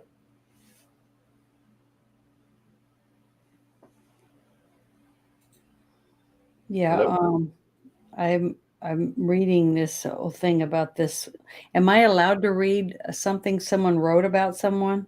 Sure. Okay. It says in November 2019, Parias, is that the name of the director or something? Yeah, Bryce. Okay. It said that he was interviewed on a podcast about a reboot, and this is what he wrote. This is what he said. I personally try to squash it every time I hear one. Not that I believe I've been able to. I think the circumstances have stopped it from being made. If Hollywood wants to make something, they don't listen to schmucks like me who bring noble and moralistic issues. My point is that Brandon Lee made that movie what it is. He made that movie, he made that character. The character was not taken from a comic book. That was Brandon. And Brandon Lee died making that movie. He paid the worst price that anyone could ever pay making a movie, and it's his legacy. The guy that would have been a huge star after this movie. He wasn't able to ever do that. That's his final testimony to his talent, and that's why I finished the movie. I finished it for Brandon.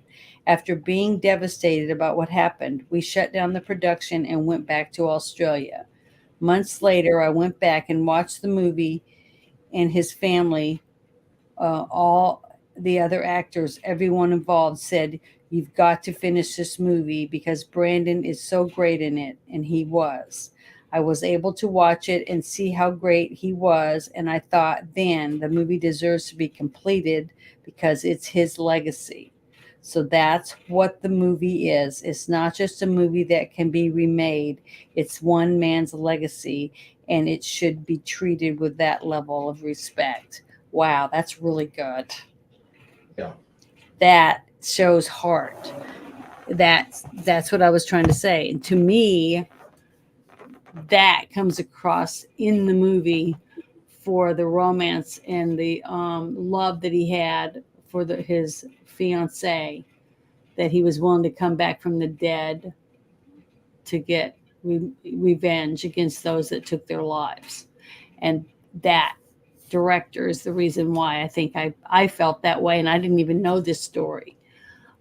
He said that, but I felt the romance, I felt the love, the strength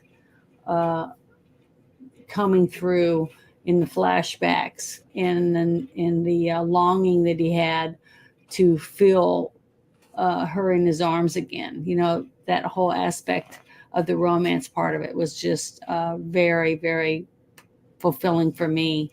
It just, like I said, at the part where he looks up and he sees her walking towards him with her hand out, you know, for them to be together forever.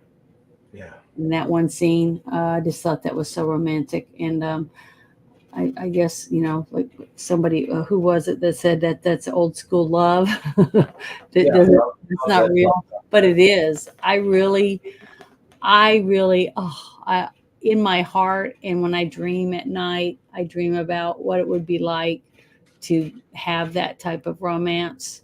And I'm not the only person in the world that feels that way. So I know there's got to be millions of people that feel that way and would love to have that, to be able to hold hands as you fall asleep and know that that person's going to be next to you the next morning. That's, you know, that's everyone's dream. I think that's why we fall in love, or that we fight hard to find the person that we can spend the rest of our lives with and have that type of love. And I think some people do get it. That's why you do hear about stories of people being married, you know, 50 years, 55 years, and they got married when they were right out of high school, or they broke up in high school, and then they both went through marriages, and then they got divorced, and then they meet up again somewhere else, and then they've been married ever since. All these romance stories, because romance is real. I mean, there is real love out there. It's just that people are so, to me, they're so enveloped in sex, and I'm not saying sex is bad, but I'm saying they let sex take the place of what love really is. And love is being walking hand in hand, side by side partners, not one's better than the other, or one's worth more than the other. It's looking at each other as equals, and treating each other as equals, and accepting each other's faults, and knowing that the faults is what makes them what they are, and why they're so special, because there's no one else like them. I wish everybody could feel that way about someone. That's what I wish. And this movie definitely makes me think that. There's more in this saga. There are 3 other Crow films which I would recommend you not be into, but I would say the series. I'm going to be going on the high seas to find this. If I find it, I'm going to share with you, and make sure you put up your virus guards and all that stuff. But we'll dive into it together on that, because I think this would be a fun thing to endeavor on, to talk about that, because it looks like it was something that could have been great, much like Firefly, which a lot of people, they get that groan like, I don't know if you're a Firefly fan or not, Janet. Yes. Okay. I thought it was a great show. I don't understand why it got taken down. I thought it was really, really good. It was very compelling, had very realistic characters. And the acting was good. I thought the special effects were good. I mean, it just seemed like they had a winning chemistry throughout the whole thing, and it just disappeared. I have no idea why. The one thing I like about it is that they did make a movie from their failed movie, or their failed TV show, Mm-hmm. and then you have Whedon, the guy I can't stand, but he had, at the time, he had a media empire with Buffy and Angel. He was doing other stuff too, like Dollhouse and Sense8 and all that stuff. But he would cast his members, people that he got along well with. They got extra gigs. He would help them pay their mortgage and such. So you got to see all of these members from his other shows kind of interact with his main form of income, which was nice, because I wasn't really big into Buffy or Angel until after Firefly died and the movie had been released. And I'm like, well, wait, let me go watch the rest of Whedon's stuff. And I was able to see the characters interact with each other. And I like that. And they still have that level of professionalism. And you can see there's some good vibes going on under the radar when they're acting and they're all on stage together, and they're working. And then with the extras, you can see people cutting up with each other in commentary tracks. You can hear Whedon talking about how he liked working with Baldwin, and he liked working with Nathan Fillion, and he's regretful that he failed. He still feels bad about that to this day. And as much as Whedon, not Will Wheaton, my bad, Joss Whedon is, as much as he might be a piece of shit in some aspects, is a good leader for the aspect that he was able to secure funding for his dream shows that were able to be viewed, were able to get season after season after season. He was able to bring more people into what he was doing, and it caused Paramount to schedule him to be in the Avengers director's chair. And then, Disney bought that, and they kept him around for Avengers Part 2 and some other stuff. But he was recommended enough because he was easy to work with for those people at the time. Things change, of course. And, then we have a bunch of stupid movements. The woke crowd gets a little shit and they ruin everything they touch. So as much as I don't like what Whedon did, I do like the fact that he was able to have a universe or a couple universes that were very successful. And even with Firefly being canceled prematurely, he was able to finish the vision or put it to a point where it could be placed on hold until another director had a vision or another storyteller had a vision to continue it, which other people did. They made comic books of that, and those comics aren't bad. Okay, so back to the Crow now. Uh, when you're watching Ernie Hudson in this movie playing Officer Albrecht, how do Mhm. you as a viewer enjoy? How do you like this? How do you Well, like this I character? talked a little bit about it. I thought that he had a very good, noble character, and he had good interaction throughout the whole movie with his boss that everybody, I hope, hated. Or well, maybe it wasn't his boss; it was like one of his supervisors or Yeah, whatever. But I, he I was a think it's total his issue supervisor. asshole, and I liked how he was able to like one up him on certain things, like, well, you're the detective, figure it out, that kind of thing. I thought Yeah, that was pretty good.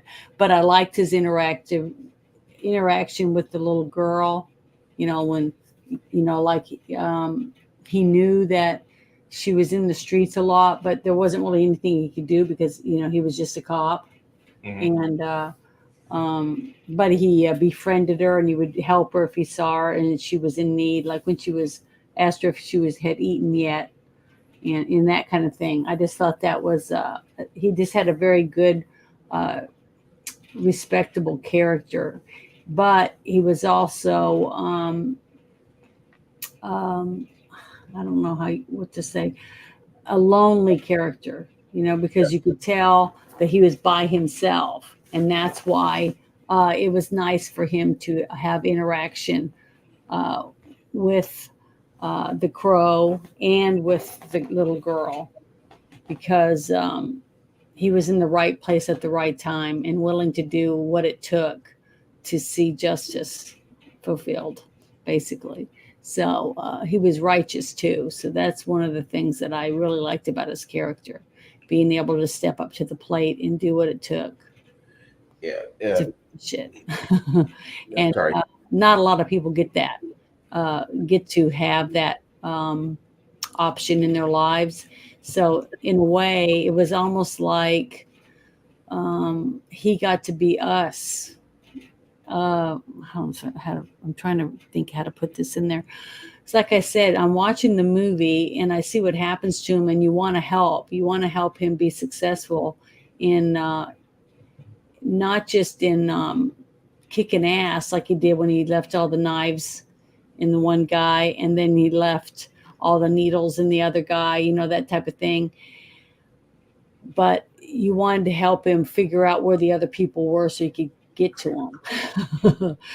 So I don't know. I just thought that it was his character was really good, and he had a good character arc in the program to get to help our main character come full circle. Like when he got to find out of what happened to his fiance at the hospital. Um, I It's a thought hard that thing was to a really watch. good scene. So it was very hard because you could feel the sadness and his sense of loss in that scene when he realized what she went through, in the agony that she went through for those 30 hours before she died after what had happened to her in her home. And I thought that was really good how we got to use that whole aspect at the end with the one man that caused all of it to begin with in the first place. Yeah, So he gave top dollar everything he started. He finished top dollar with. yeah, by giving him the 30 hours of pain all at once, he was able to do that. I thought that was a really good line in the movie, and in a very good sense of how, even though Shelley wasn't there, that she was able to give him the worst part of his pain in his ending. You know what I mean? hmm So I thought that was really good. But yeah, I really liked his character, Ernie Hudson's character in this movie, because I bashed him so bad in the Cowboy Way review, because It yeah, that movie terrible. still. So it was good. It's been almost 3 weeks, 4 weeks since we watched the Cowboy Way, and I'm still seething over the fact that I watched that and I enjoyed it back in '94. I'm I sorry, kid. know it's just funny how things change so much over a few years, and what you go through in your life that changes you into an adult, and then seeing it in a totally different aspect, but seeing the exact same thing, but seeing it totally different. It's almost like that cliche that everyone says, you turn into your parents. Yeah, and I have. And it's true. I've turned into my dad. Granted, my dad didn't have like this. He has trains. If you guys saw my dad's Lionel scale train set that he's working on currently, he gives that thing probably an hour to 2 hours a day from October to March, and then on the other side of the basement room where that train set's at, there's an L-shaped dog bone layout for our HO scale train set. It has not ran since 1992, and we haven't disassembled it yet. I'm Tommy has gone through pain as of recently, and when your parent passes on, you kind of have this estate crap go on, and you got to figure out things. And I don't know what Tommy's dad really liked doing, but I worry about what happened to him happening to me, where I've got to go back to Illinois and I have to clear up the house and get it ready. So I've got two train layouts that I'm going to pretty much just have to like give the keys to the house to a hobby store, be like, just dismember it, just dismantle it. I'm taking a few locomotives for mantelpieces. You guys can have everything else. I don't want anything at all. And that's what's going to happen, because that's one more hobby I don't have time for. And I love trains. I fucking love trains. And I grew up, I'd hear a train whistle, I'd run out to the sidewalk in my underoos and count how many cars, including the engine and caboose, because they used to have cabooses on trains back in the day. And I would count these things. And like when I got older, I wore shorts, I wore pants and such. But like 3-year-old, 2-year-old kid, you hear a train whistle, man, I'm outside. I'm watching this train. And I thought those were the coolest things in the world. But this that's just something that I worry about, because that's my father's hobby. When should something happen to me, whoever has to clean up this room mess, feel sorry for you too. I really do. Okay. We're getting away from this film, and I really don't want to, because I want to talk about this movie. This movie was like, this movie has a lot of things in it that I want to discuss, but there's a lot of things to discuss about it. One of them, and I'm going to probably switch cameras here. Hold on. You gonna show us a cut scene or whatever from the big I'm going to actually flip the camera to my boardroom? Yep, there we go. Okay, so after you have the scene where you meet Albrecht and you're seeing Albrecht interact with his various supervisor and other staff, and he's getting an idea of what this character is that he's interacted with a couple times, because he met him outside the exploding pawn shop, and now he is wondering about it. Draven meets him in his apartment, and he a couple times in this movie, Draven pulls the smokes out of his mouth, out of Albert's mouth, and he smokes it. Says, "These are bad for you," and it's really black humor of me for me to think that that's not what killed you, Brandon. And I know I shouldn't do that in the interview on the VHS tape, taking you back to rental. Yeah. Blockbuster days. At the end of the movie, after the credits roll, they showed you Miramax included his last 7 or 8 minute interview he does. And you get to see Brandon Lee cigarette in hand, and he's looking fit. He's looking like he's supposed to. He's still pretty much in makeup or just freshly washed his face, and he's done everything he can, but now he's got to discuss this movie, and he just lets go of all the things that he's thinking about while this movie's going on. He doesn't realize death is looming over his shoulder here in about 5 or 6 weeks or whenever they're getting ready to do all this. But there's a few points in this movie where the black humor side of it, if you're watching it and you have a black humor side, and I'm sorry if you do because I have this, I hate that. That's something I kind of regret having. But whenever I see a moment where like, hey, here's a bad joke, my brain always goes there. Albert tells him about Shelley's death, and he'd watched her suffer, and he gives Eric puts his hands on him and absorbs the memories of 16 hours. And then afterwards, he bumps into Sarah, almost sees her get run over by a car. He saves her, and Sarah kind of has an idea who this is. But when he says it can't rain all the time, and then he just disappears like a ghost should. The next couple scenes, Steve Bird and Skank are picking up road sodas and cigarettes, and that's when Eric pops up and he kidnaps Steve Bird. Steve Bird almost gets the drop on him, and Eric's like, "Nope, no gun for you," and takes T-Bird out and drives him off a pier with his car, which I got to say that 73 Thunder Chicken, I like that car. I know that there's some other people here in the chat that probably are feeling that.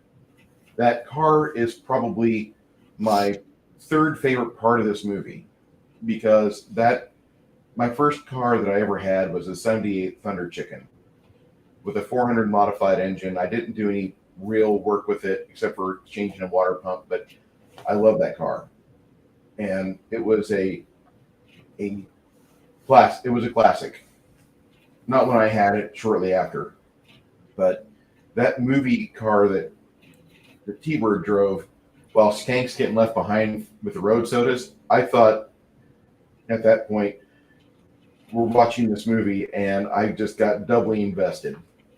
Yeah, I love the fact, the way that they decided to film that one scene with the water in between, and they're on one side and Skank's on the other, watching as he sees his car going through what it's going through and exploding, and then going into the river. Yes. I thought that whole scene was phenomenal because who thinks of something like that? I mean, honestly, think about it.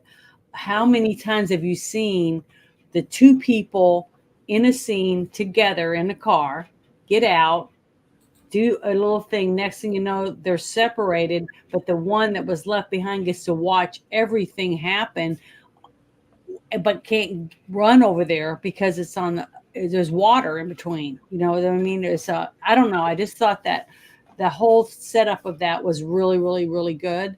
And I thought it was very entertaining on how they did it with the scene shot across to another, what do you call that? A dock? Mm-hmm. Yeah, exactly. This is supposed to be taking place in Detroit on up against Lake Erie. But I thought that whole scene I loved that scene. The way that it was shot made it so much more dramatic because it was at night and you got to see all the flames and stuff. I just thought it was really intense. It was a very good way for him to die. This director of photography, you guys might recognize his work, Dariusz Wolski. He's a Polish film and music cinematographer. He's best known for Crimson Tide, Dark City, the Pirates of the Caribbean film series, Sweeney Todd, Demon Barber of Fleet Street, The Martian, and All the Money in the World. That's straight off from the opening part of his IMDb. And he works with Ridley Scott, Rob Marshall, Tony Scott, now deceased, Gore Verbinski, and Tim Burton. This guy has a great eye for work, and I've seen probably 90% of what I'm seeing here on his sheet for IMDb. I like this guy, and I like the work that he's done. Not too long after the death of T. And I also might want to add, this is also one of those fun movies that it references one of the greatest environmental fuck ups that we've ever had in the United States, and it does get better. But the river, Cuyahoga River, I believe that's how you pronounce it. They reference this in the movie. David Patrick Kelly says, "Can you believe that at one time Lake Erie was so filled with pollution and shit that the fucking lake caught fire?" And he's referencing the river fire. Pull this up real quick because this is a kind of important thing. And the Cuyahoga River fire, and it happened about 10 to 12 times. And it's the first time it doesn't, I don't really see where it happened, but like, this is one of those things that started the EPA. Between this and Love Canal in Houston, the San Jack River, you have these two events which started an entire portion of the government to fix the fact that sometimes you don't need to be dumping certain chemicals in water. And they talk about this movie at the start of The Crow, which is kind of funny. It gives a little bit of weight to it because David Patrick Kelly looks like he's not in his prime. He's about my age. He's past his prime, and he's talking about this with his team, his crew, and they're having just a fun time about it. And then you find out that these guys are arsonists. That's what they are. They're professional arsonists. They're assholes. Don't really have a lot of value for these people. But That's why I thought it was so funny that he got to burn to death. Yes. That's one of the reasons why I thought that one scene was phenomenal, because he was getting the ultimate payback. So, and why the little dweeb didn't get to go with him, but oh well, he got his too, but differently. Skank gets hit. He gets T-boned by T-Bird. No, he gets T-boned by the cops that are watching T-Bird rocket through the city streets. And after all this, Skank gets to view T-Bird's death, and Sarah and her mom are repairing their strained relationship, and the mother almost throws the breakfast in the sink, and the daughter quickly addresses mom. I like my eggs poached. Sunny side up. Yes, sunny side up. And she stops Darla from throwing away what could be like a permanent thing. Mm-hmm. And watching that, there was a couple that was right in front of me and Eric when we went to see this movie. And the young lady, apparently that hit her pretty hard. Because I remember watching this in the theater the first time, and like I could hear this lady sniffling for like the next 3 or 4 minutes. Yeah, that was a very not that scene, but the scene where he grabbed her by the arm and all the drugs start coming out of the holes in her arm. That was very emotional to me, because I knew a few people that really had They need that. deep drug problems, and unfortunately that they didn't get to have that type of intervention. But that was a very emotional scene for me. But the scene that you're talking about in the kitchen, I loved how the director changed a little bit about the way he was filming, because every scene that you saw before that with Darla in it were very dark and dingy. This one, she's wearing a cute little, mom's robe outfit, but sexy, the little subtle, a subtle sexiness, because she is a very voluptuous woman, and she sold herself for drugs and money.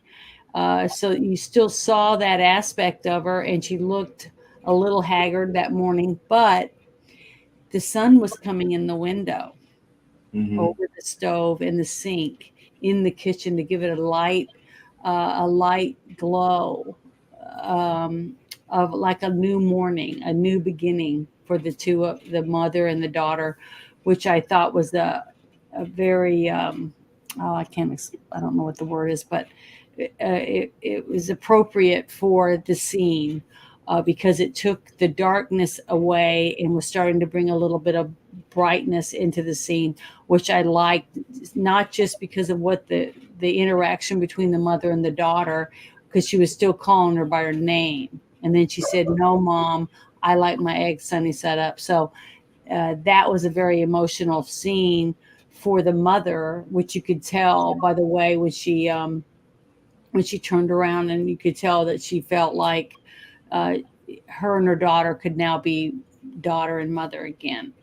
That hopefully that together they can make it better instead of just the mom trying to do it or just the daughter doing it. It was going to be them as a team working on it to make it better. And I really like that scene because of that, and the subtleness of just having the sun coming in the window into the room over the mother while she was making breakfast and at the sink about to dump it out into the trash, and the daughter jumping up and saying, "No, Mom, I like my eggs sunny set up," was even though you wouldn't even think about that, those lines being anything emotional. You know what I mean? But Mhm. it was like a huge story being closed right there, because now it's a brand new beginning for them too, which I liked in the middle of, chaos The- for everyone else.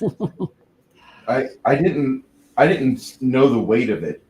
I just saw this lady in front of us kind of break down because that scene affected her. I mean, we're watching the movie, it's opening night, and we're getting a chance to take part in this. And this lady's bawling her eyes out. And I don't know if she felt that way with the comics too or not, but if she got into the comic. But I thought that was kind of impressive. And then later in life, when I had somebody that didn't have the same two-parent upbringing I had, and I'm listening to her talk about everything, um, that scene, watching it with her, same result, tears. And I'm like, oh, okay. So it's happened. And she's trying to clean up, as Bowsette says. And I think that's probably one of the more powerful parts of that movie. um, Yeah, I thought it was really, really good. Very good closing of the torn up life the young girl was living in the streets, and the mom being uh, tossed from one drug dealer to another, basically, and her getting a hold of her own life again thanks to the crow, mhm. caring enough about her to save her that night because he had the power in his hands at that moment, which he knew he wouldn't, because once he finished his revenge, he'd be gone. So he Yeah. sees the opportunity to use a little bit of his power and save somebody that couldn't seem to save themselves.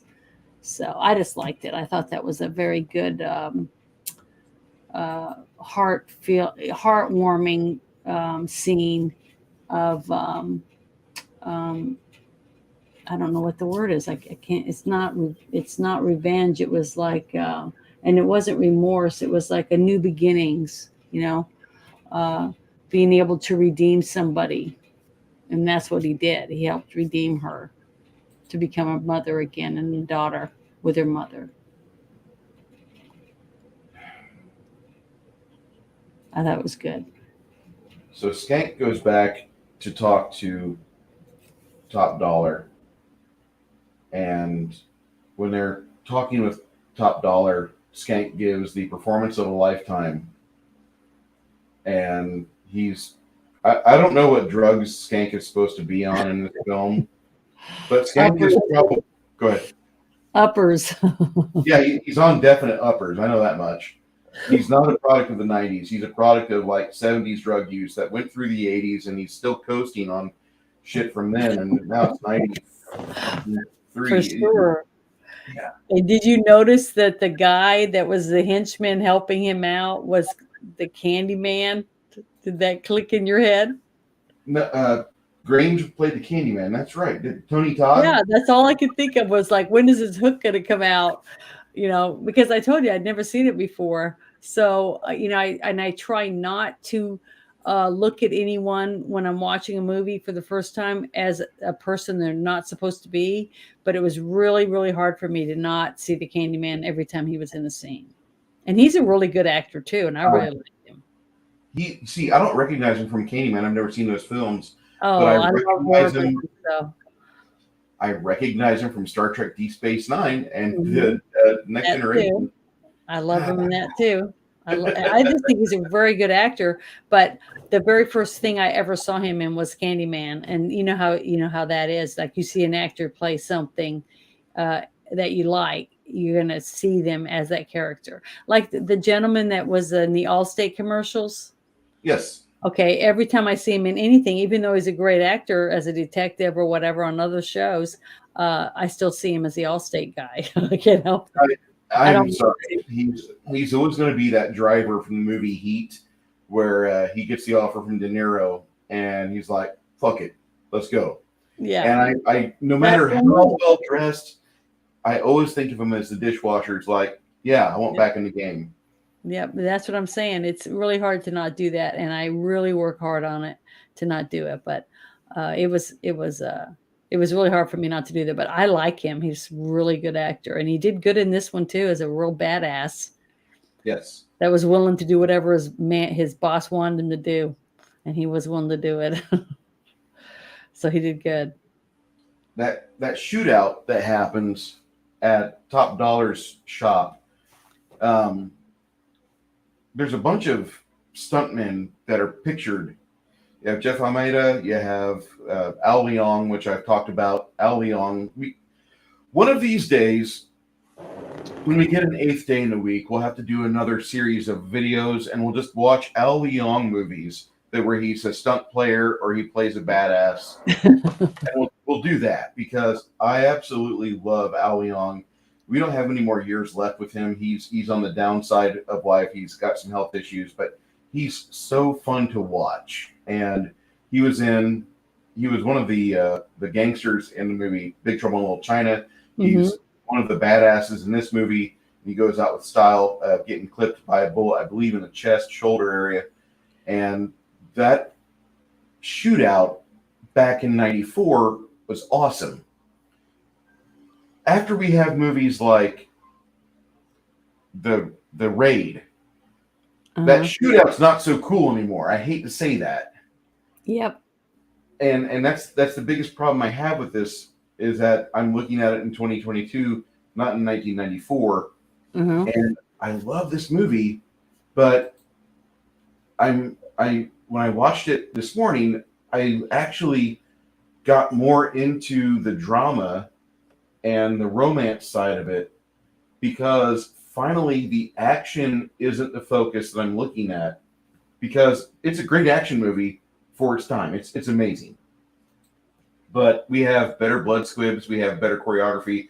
The director of photography for this movie is amazing, but I'm spoiled. And I always am looking for that next hit of adrenaline for action films, and therefore you're going to find me in comic sections looking up like Stallone classics, Arnold Schwarzenegger classics, and I'm looking for what's really good. And Bruce is getting away from Hollywood, and he's going more towards Bollywood. And Yeah. boy, that's a treat, but we can't talk about that yet. But I'm just saying that shootout for the time it was the creme of la creme. I don't think up until '94 that there's many other shootouts. Maybe the hotel shootout in True Romance is better, but that it's really hard. It's difficult for me. I mean, after seeing all the John Wick movies, it's really hard for me to see any shootouts or knife fights or sword fights now that they didn't kick ass at in those movies. I mean, I really loved John Wick and the movie Nobody. There's some I kick just ass watched scenes in Nobody. Nobody too, and it was freaking phenomenal. I love that movie. So I it's just, I mean, it seems like I mean, it's a chore just to try to outdo one scene from different movies because it was so kick butt. I gotta say that Nobody surprised me, and The bus scene. the final scene in that movie when he straps a claymore to the shield.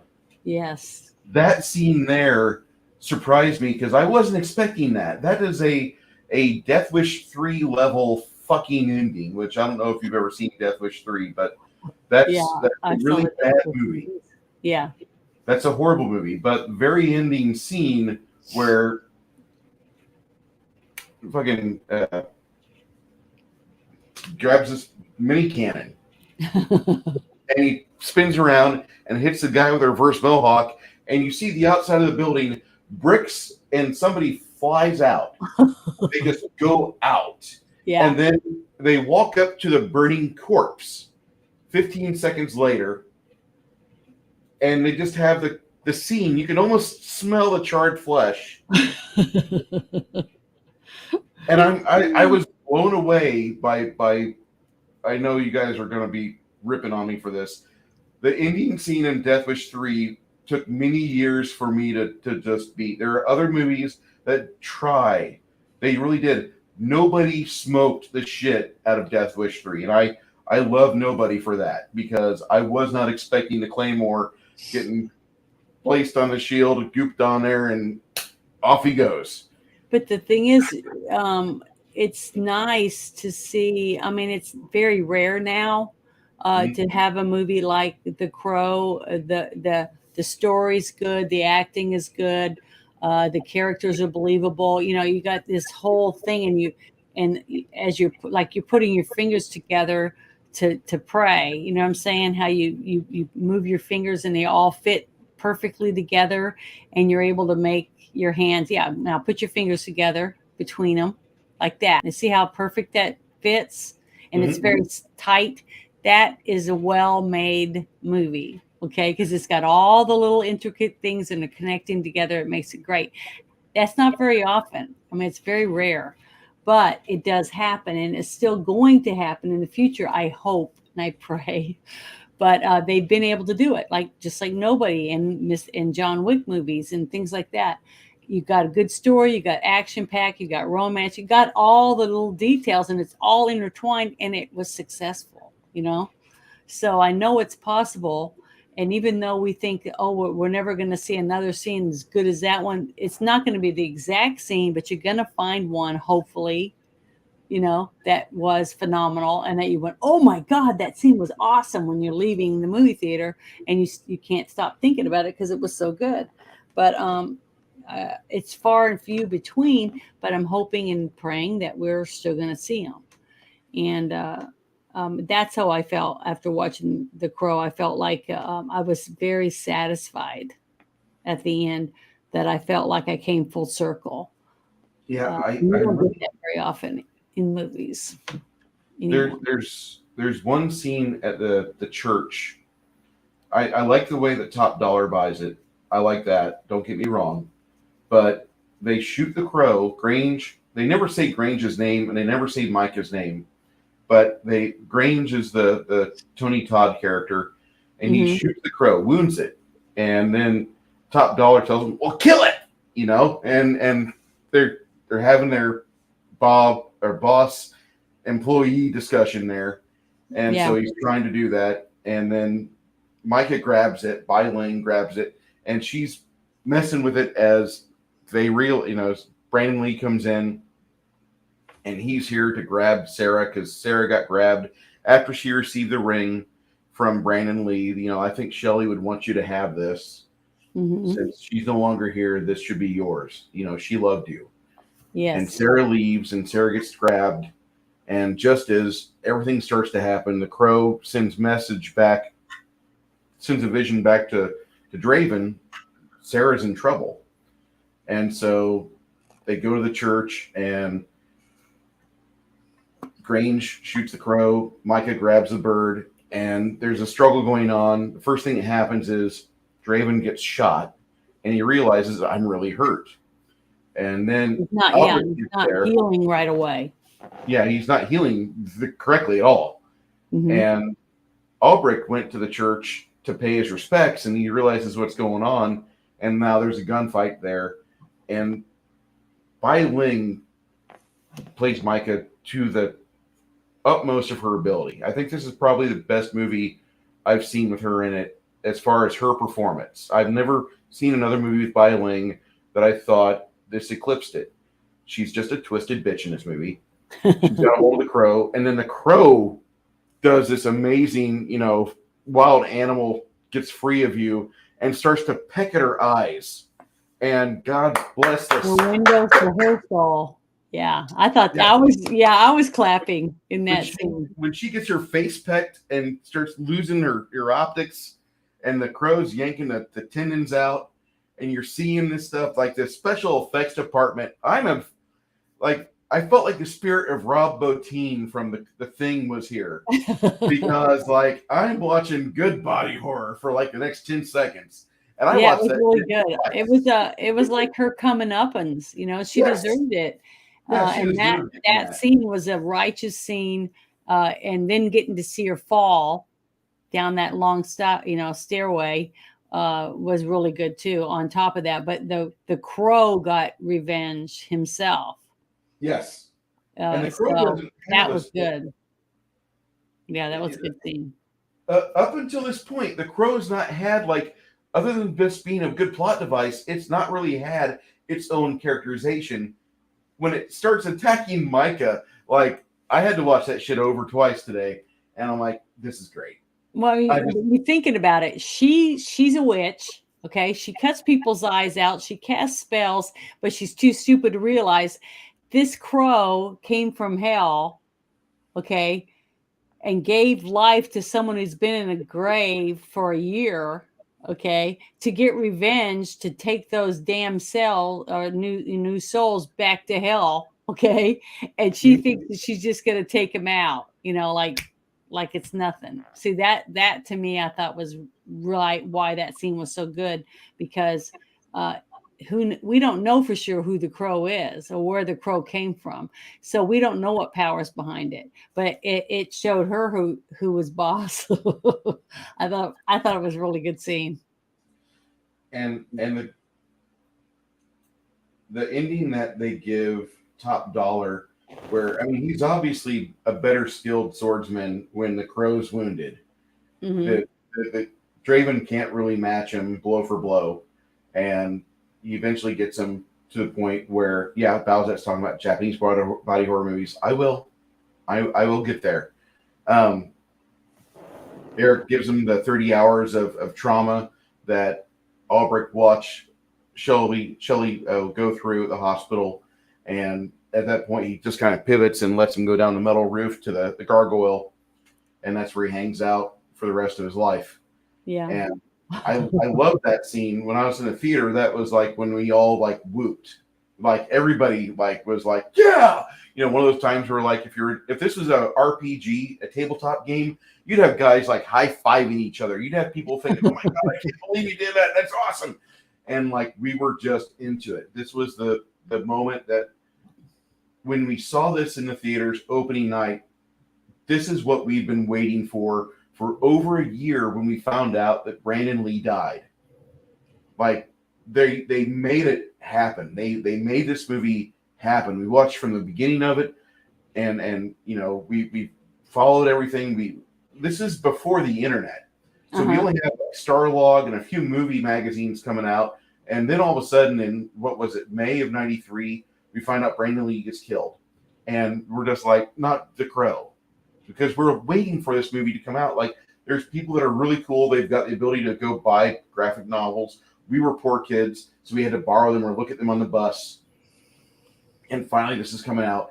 And, like, most of us that went that night were just, like, we were just ready for that moment when Top Dollar met his demise. And we watched the entire credit sequence, and then we got up and we left. And at the very end of the film, you have Sophia Shinas. She comes in, and she played Shelby Webster.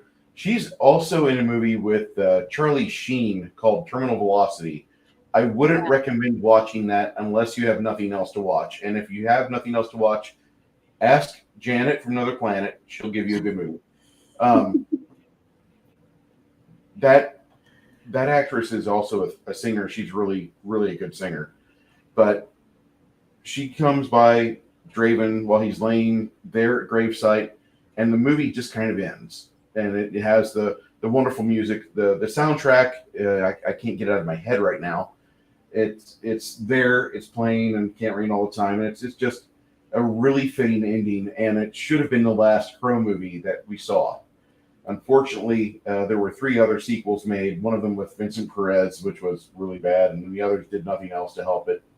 Furlong was in one. Eric Stoltz was in another. But the same director didn't make those other movies. I don't So believe so. that's why they weren't as successful, Well, there because was the Inland Story passion to Tell. wasn't back there. It was doing it. They were doing it to try to ride the waves that Yes. came from him dying and bringing so much people to want to see it because they wanted to see him successful like his dad, okay, and have that memory, even though he wasn't even in the movie and couldn't be because he was not around anymore. But they were trying to ride off those coattails, and that's why they weren't successful. But the fact that they keep doing it, but they do it now. They're still doing it. They're still gonna make money off whatever aspect they see fit in Hollywood just to make a few bucks. And what suffers? The movie suffers because the story is not as good. They rush everything. They don't put any effort into it because there's no caring. There's no feelings behind it. And you can tell when you're watching just a blanketed movie that's just made to be made, like that one we were talking about earlier. I won't say the name of it again because somebody in the chat seemed to really like the movie. Brainstorm? No, the other one, the Roadhouse one. Which one? Willie's Roadhouse. Oh God, I'm sorry. I'm sorry about that. I mean, the split is better. The thing is, that one of these days. This movie was good, and it came across as wonderful movie because it had feeling in it. Yes. It had passion behind it. Yeah, Willy's Wonderland. That's what it was. The thing is that I don't know. I know I'm not the only one, but people can tell when you're watching a movie whether anybody making the movie had any love for the characters. Just like I said, when I saw Wolverine, even though I want Wolverine to be short and stocky and hairy, like he's supposed to be in the comic book, I accepted Hugh Jackman, not because he was attractive and sexy and stuff. It's because I could tell that he really tried to be that character. You could tell he worked out to get in shape, to get buff. The way he talked, the way he acted, he tried to be the character. And that's what made me like the character, because he was trying to be the character that we loved and wanted to see come to life. And whenever you have actors or directors, other people involved in the movie, that you can tell, even though it might be a B-rate movie, okay, you can tell it was made with passion, that people cared about the characters and wanted to bring something to life, that you can still enjoy it. So I don't know. I think a lot of people feel that way when they go see something. And that's why a lot of movies that were made on low budgets and were still very big sellers and made lots of money, because there was a lot of passion behind it. And it comes across in the acting. Well, the death for Brandon Lee wasn't in May of '93. It was on March 31st at Screen Gems Studios in Wilmington, North Carolina. Michael Massey's character, Fun Boy, fired a .44 Magnum Smith & Wesson model 629 revolver at Lee as he walks in the room. And it was supposed to be handled properly, but the prop supervisor was sent home early that day, so they had a prop assistant handling the weapons, and the armor knowledge wasn't with this guy. And so the revolver was fired from like 12, 15 foot away. The dummy cartridges were exchanged for blank rounds, which have a live powder charge and primer, no bullet, allowing the gun to be fired without risk of an actual projectile. But their firearm spec was sent home that day early, and responsibilities not being done very well. barrel was checked for obstructions when the came time to load it with blank rounds. The bullet from the dummy round was already trapped in the barrel, and this caused a 44 Magnum bullet to be fired out the barrel with the same force as if the gun had been loaded with live round. It hits Lee in the abdomen, mortally giving him, his unhealth care. Well, it hit him in his lower spine. Lower spine. Yeah. They have the death for Brandon Lee, and the producers are faced with the decision of continuing the film. He had completed most of the scenes for the movie and was scheduled to shoot for only 3 more days. The rest of the cast and crew, except for Ernie Hudson, whose brother-in-law had just died, stayed in Wilmington. Paramount Pictures was interested in making The Crow theatrically. It was going to be originally a direct-to-video. Paramount opts out of it due to delays in filming and some controversy over the violent content being inappropriate given Brandon's death. Miramax picks it up with the intention of releasing it in theaters and injects a further $8 million to complete the movie, taking the budget to approximately $23 million. Cast and crew take a break from script rewrites of the flashback scenes that had yet to be completed. The scripts were written by Walton Green, Terry Hayes, Renee Valker, and Michael Chermichin, adding narration and new scenes, which is why Sarah's part was expanded. Lee's stunt double, Chad Stopsky, the guy that was used in, he's one of the main guys for the John Wick movie. He directed it. Him and his brother did the movie and the sequels for John Wick, but he was a stand-in, and CGI was used to put Brandon Lee's face on the head of the double. The beginning of the movie hadn't been finished, it was rewritten, and the apartment scene was remade using CGI for earlier scenes of Brandon Lee. A character from this original comic book called Skull Cowboy was originally planned to be part of the adaptation, had scenes filmed. He acted like he acted like a guide for Eric Draven between the worlds of the dead and the living, and he was set to be played by Michael Berryman. But because of Lee's death, the role was cut out. O'Barr remarks later that losing Lee is like losing his fiancée all over again, and he regretted writing the comic in the first place. Just really tore him up. Later on, what happened was he made a lot of money from it, and aside from the money required to buy his mom a car and pay off debts, and when you say pay off debts, I'm not talking like he bought a new house and got a swimming pool and like spent hundreds of thousands of dollars in opulence. No, he paid off like a couple thousand in credit card debts, buys mom a Buick, and then the rest of his money that Miramax gave him, he just gave it to charities. He's like, what type of charity? And he just went about the rest of '94 doing that. Later, he gets back in the saddle again for a movie called Dark City, which was made in '96 or '97. And if you've not seen that movie, we will discuss it at a later point because I think that's a movie that everybody should watch. To me, that's a better version of The Matrix than The Matrix. I know I'm based, but yeah, Bowsette says it was a piece of glass in the barrel. And what I found, it said that they handed Michael Massey the gun loaded with full powder blanks and shot the scene, unaware that a bullet had become dislodged from a previous shot and had lodged itself in the barrel. So it was a piece of a actual bullet. Yeah. That hit him in his lower spine. And it said the doctors worked desperately for 5 hours, but it was no use. And the bullet had lodged itself in Mr. Lee's lower spine. He was pronounced dead at 1:04 p.m. the next day. And he was supposed to be married to Eliza Hutton on April 17th, 1993. And his body was flown to Seattle to be buried beside his father at the Lakeview Cemetery. That's what I was able to find on IMDb. Yeah. The effect that this movie had on me and the rest of my cadre that I had back then was pretty monumental. It followed me for a few years. It was the go-to movie whenever nothing was going on. This would go on a VCR, or when nothing's going on. Oh, I've got a DVD player now. Let me buy the DVD. And like I said, I've owned quite a few copies of it. This is probably aside from Young Frankenstein, I've owned 4 copies of this, and yeah, I've got one in the other room actually, which is sad because I don't have a VCR right now. But this is if you guys look up Eliza Hutton, Elizahutton. If you look her up, you can see some really cute pictures of her with Brandon when they were engaged.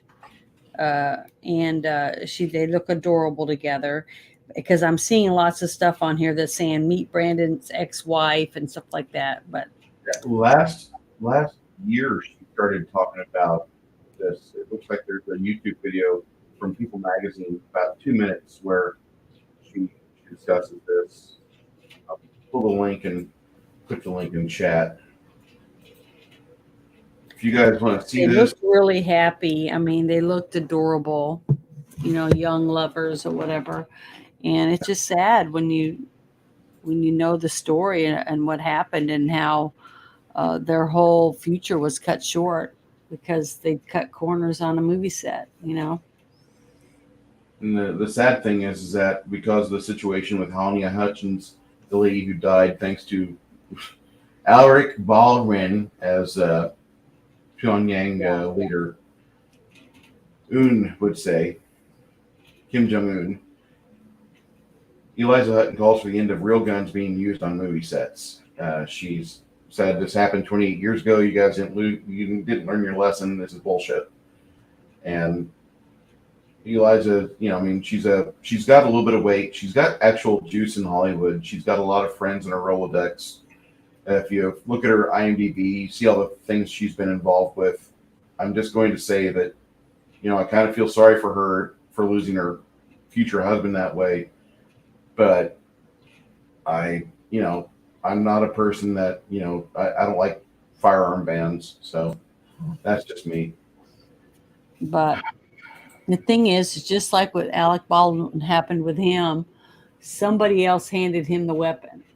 The person that's supposed to take care of those things on a set, because there are steps in place that have been since movies were first started, as they learned and they went along, the best way to do something. And an actor usually isn't the one that preps the weapons and stuff that they use in a scene. So even though he has to live with the fact he's the one that pulled the trigger, which, like we were talking about earlier, which sucks, and it has nothing to do with how I feel about this person or any of that stuff. It sucks for him, and he has to live with that. But I don't blame him for what happened, because he wasn't the one who prepped the weapon to be used. The person who prepped the weapon and handed it to him to use is the person that's responsible for what happened on that day. And that's facts. If you look at it with facts, that's the fact. So it's sad, but that's the way it is. I'm not a fan of the M16 Bowsette. Too much plastic. With that being said, this movie is still on, it's in my top 10. It's got a very high rating. I don't remember exactly, but it's got a very high rating on Rotten Tomatoes. It's got a very high score for viewership and for, I guess, DVDs or whatever it is. What the other one is? One's Tomatoes and one's audience and one isn't.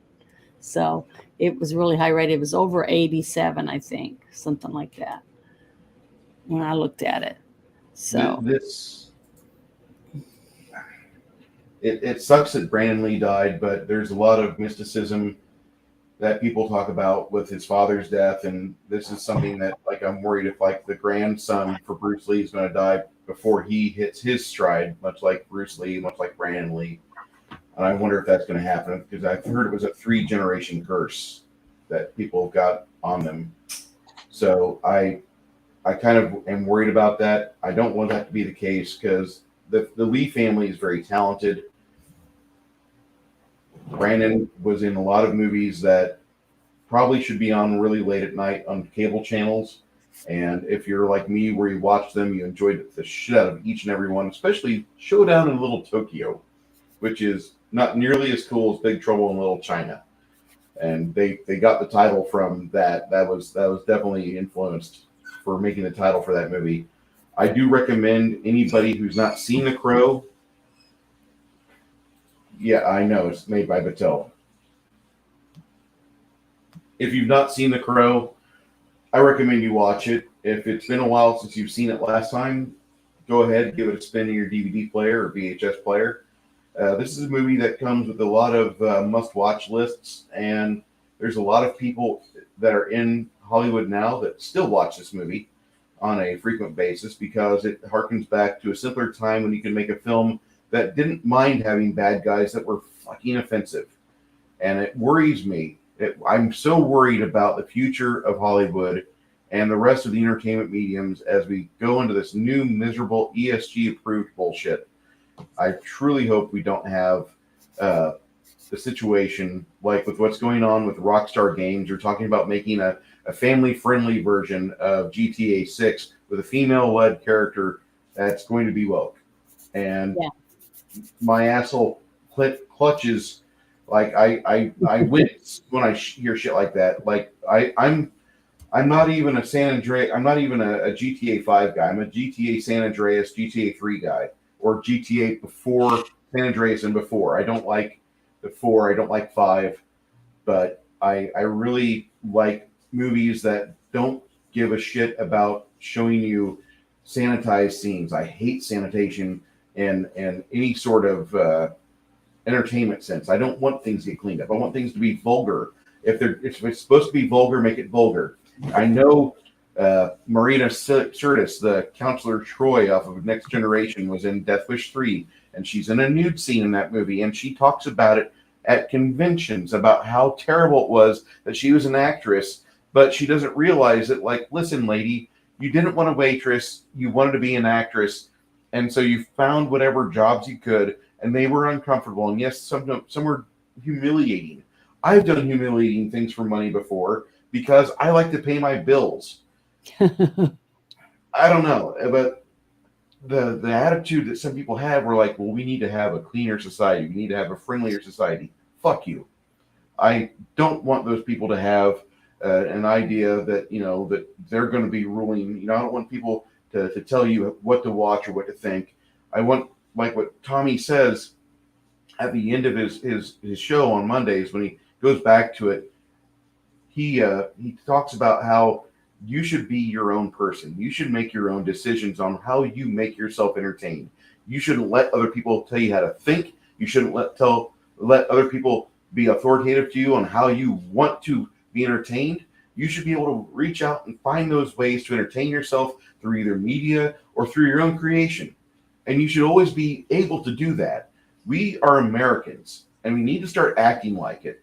We should not be allowing these people dictating to us what's going to be available. So go grab hard copies, go to pawn shops, buy hard copies for everything you can. Every movie you love that you want to see, go grab a hard copy of it. Get a DVD, I recommend.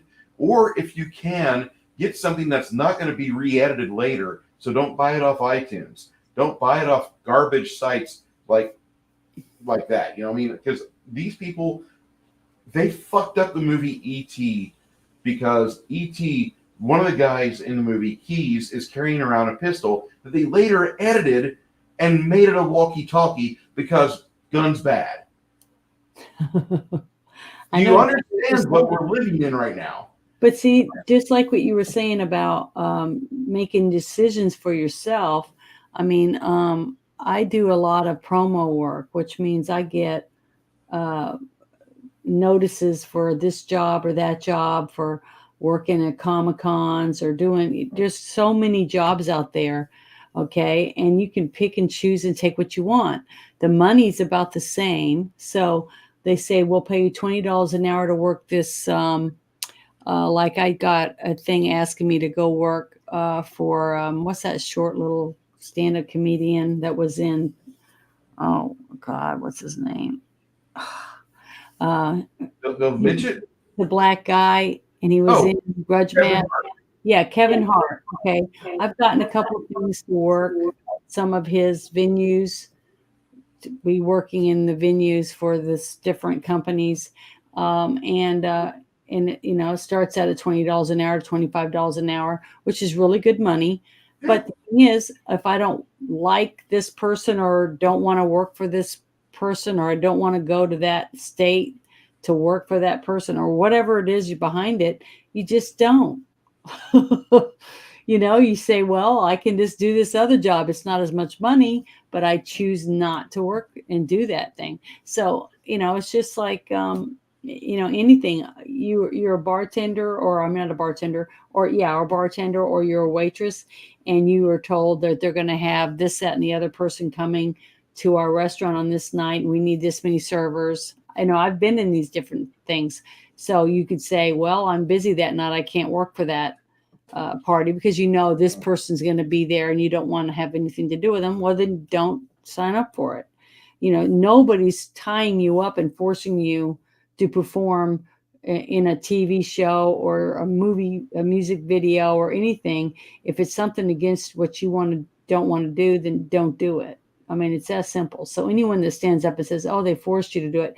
Now, if you're a kid and your mom drops you off and they take you on set and they're making you do stuff, or you're seeing things that you shouldn't see, well, that's on your parent. Yeah. If they abandon you. I've seen that happen. I've been on sets where I've seen 5 kids just dropped up by their parents, and their parents are off shopping or whatever, and they got one handler to take care of all 5 kids. You don't know what the hell's going on when that kid has to go to the bathroom and they don't come back. Who's watching the kid? So, I mean, and a lot of other people in the set would try to do it, but you have jobs too, and you're getting yelled at when you're not in your position at the right time when you're supposed to be there. So that goes back to the parents too. A parent that drops off a kid at a school, thinks that the school's doing this, that, and the other. Well, guess what? Sometimes it's just good to show up and find out what's actually going on with your kid. So, parents need to take responsibility on taking care of their children too.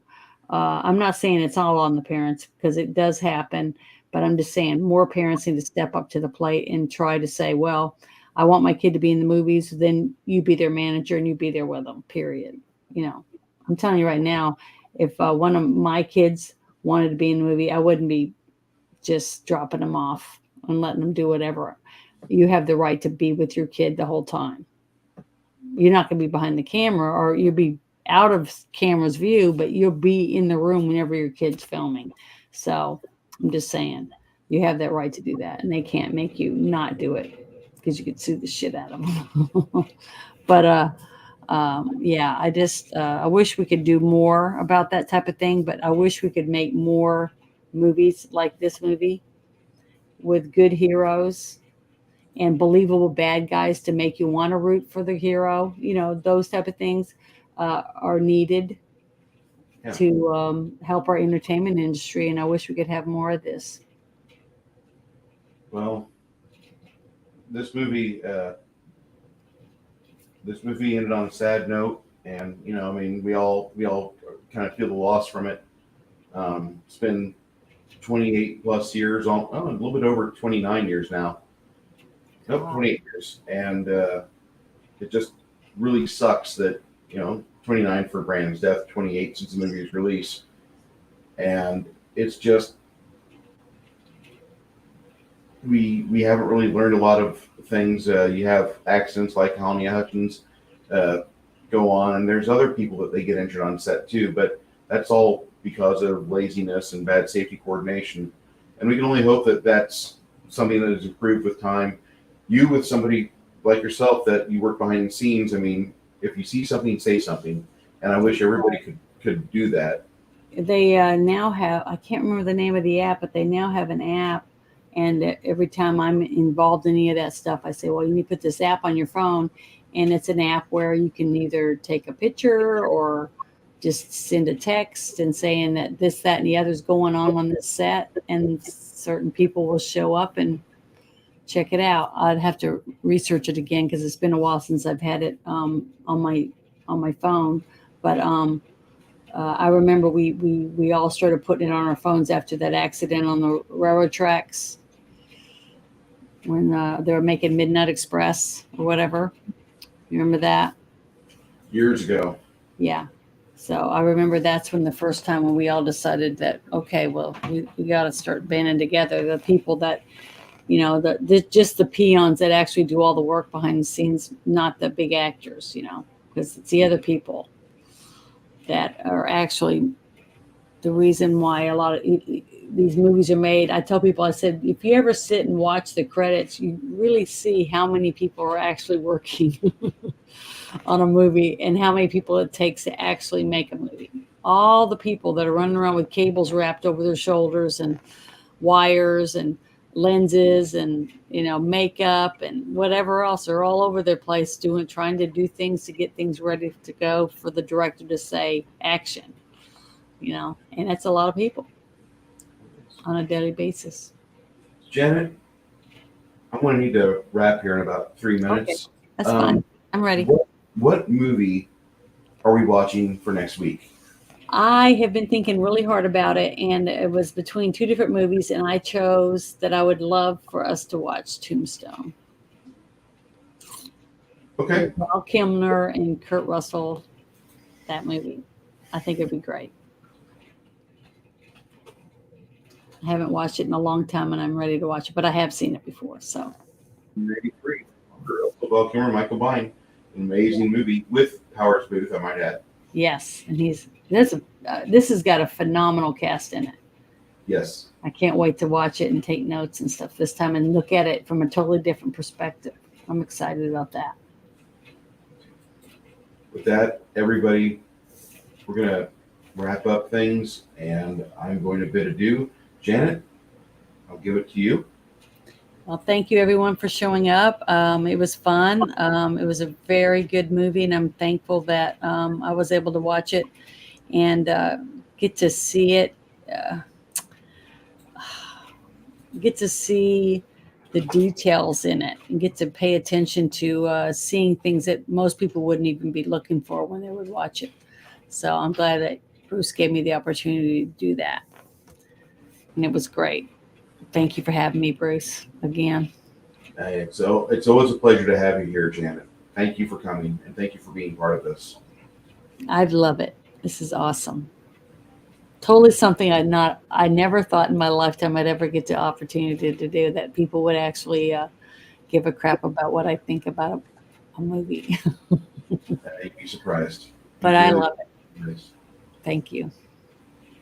Thank you for being a part of this. Everyone in chat, Tommy, Balzette, Shadow and Sun, Bone, and Calvinani, and everybody else that popped in tonight and watched us. Thank you for showing up tonight and listening to our conversation. If there's anything that you'd like to say, please drop it towards us in the comments. We'll be going live with this video here in about 30 seconds after I end the broadcast. It should show up normally on my YouTube. And I appreciate you all being here for this. I really enjoyed this tonight. Thank you so much. Thank you for coming.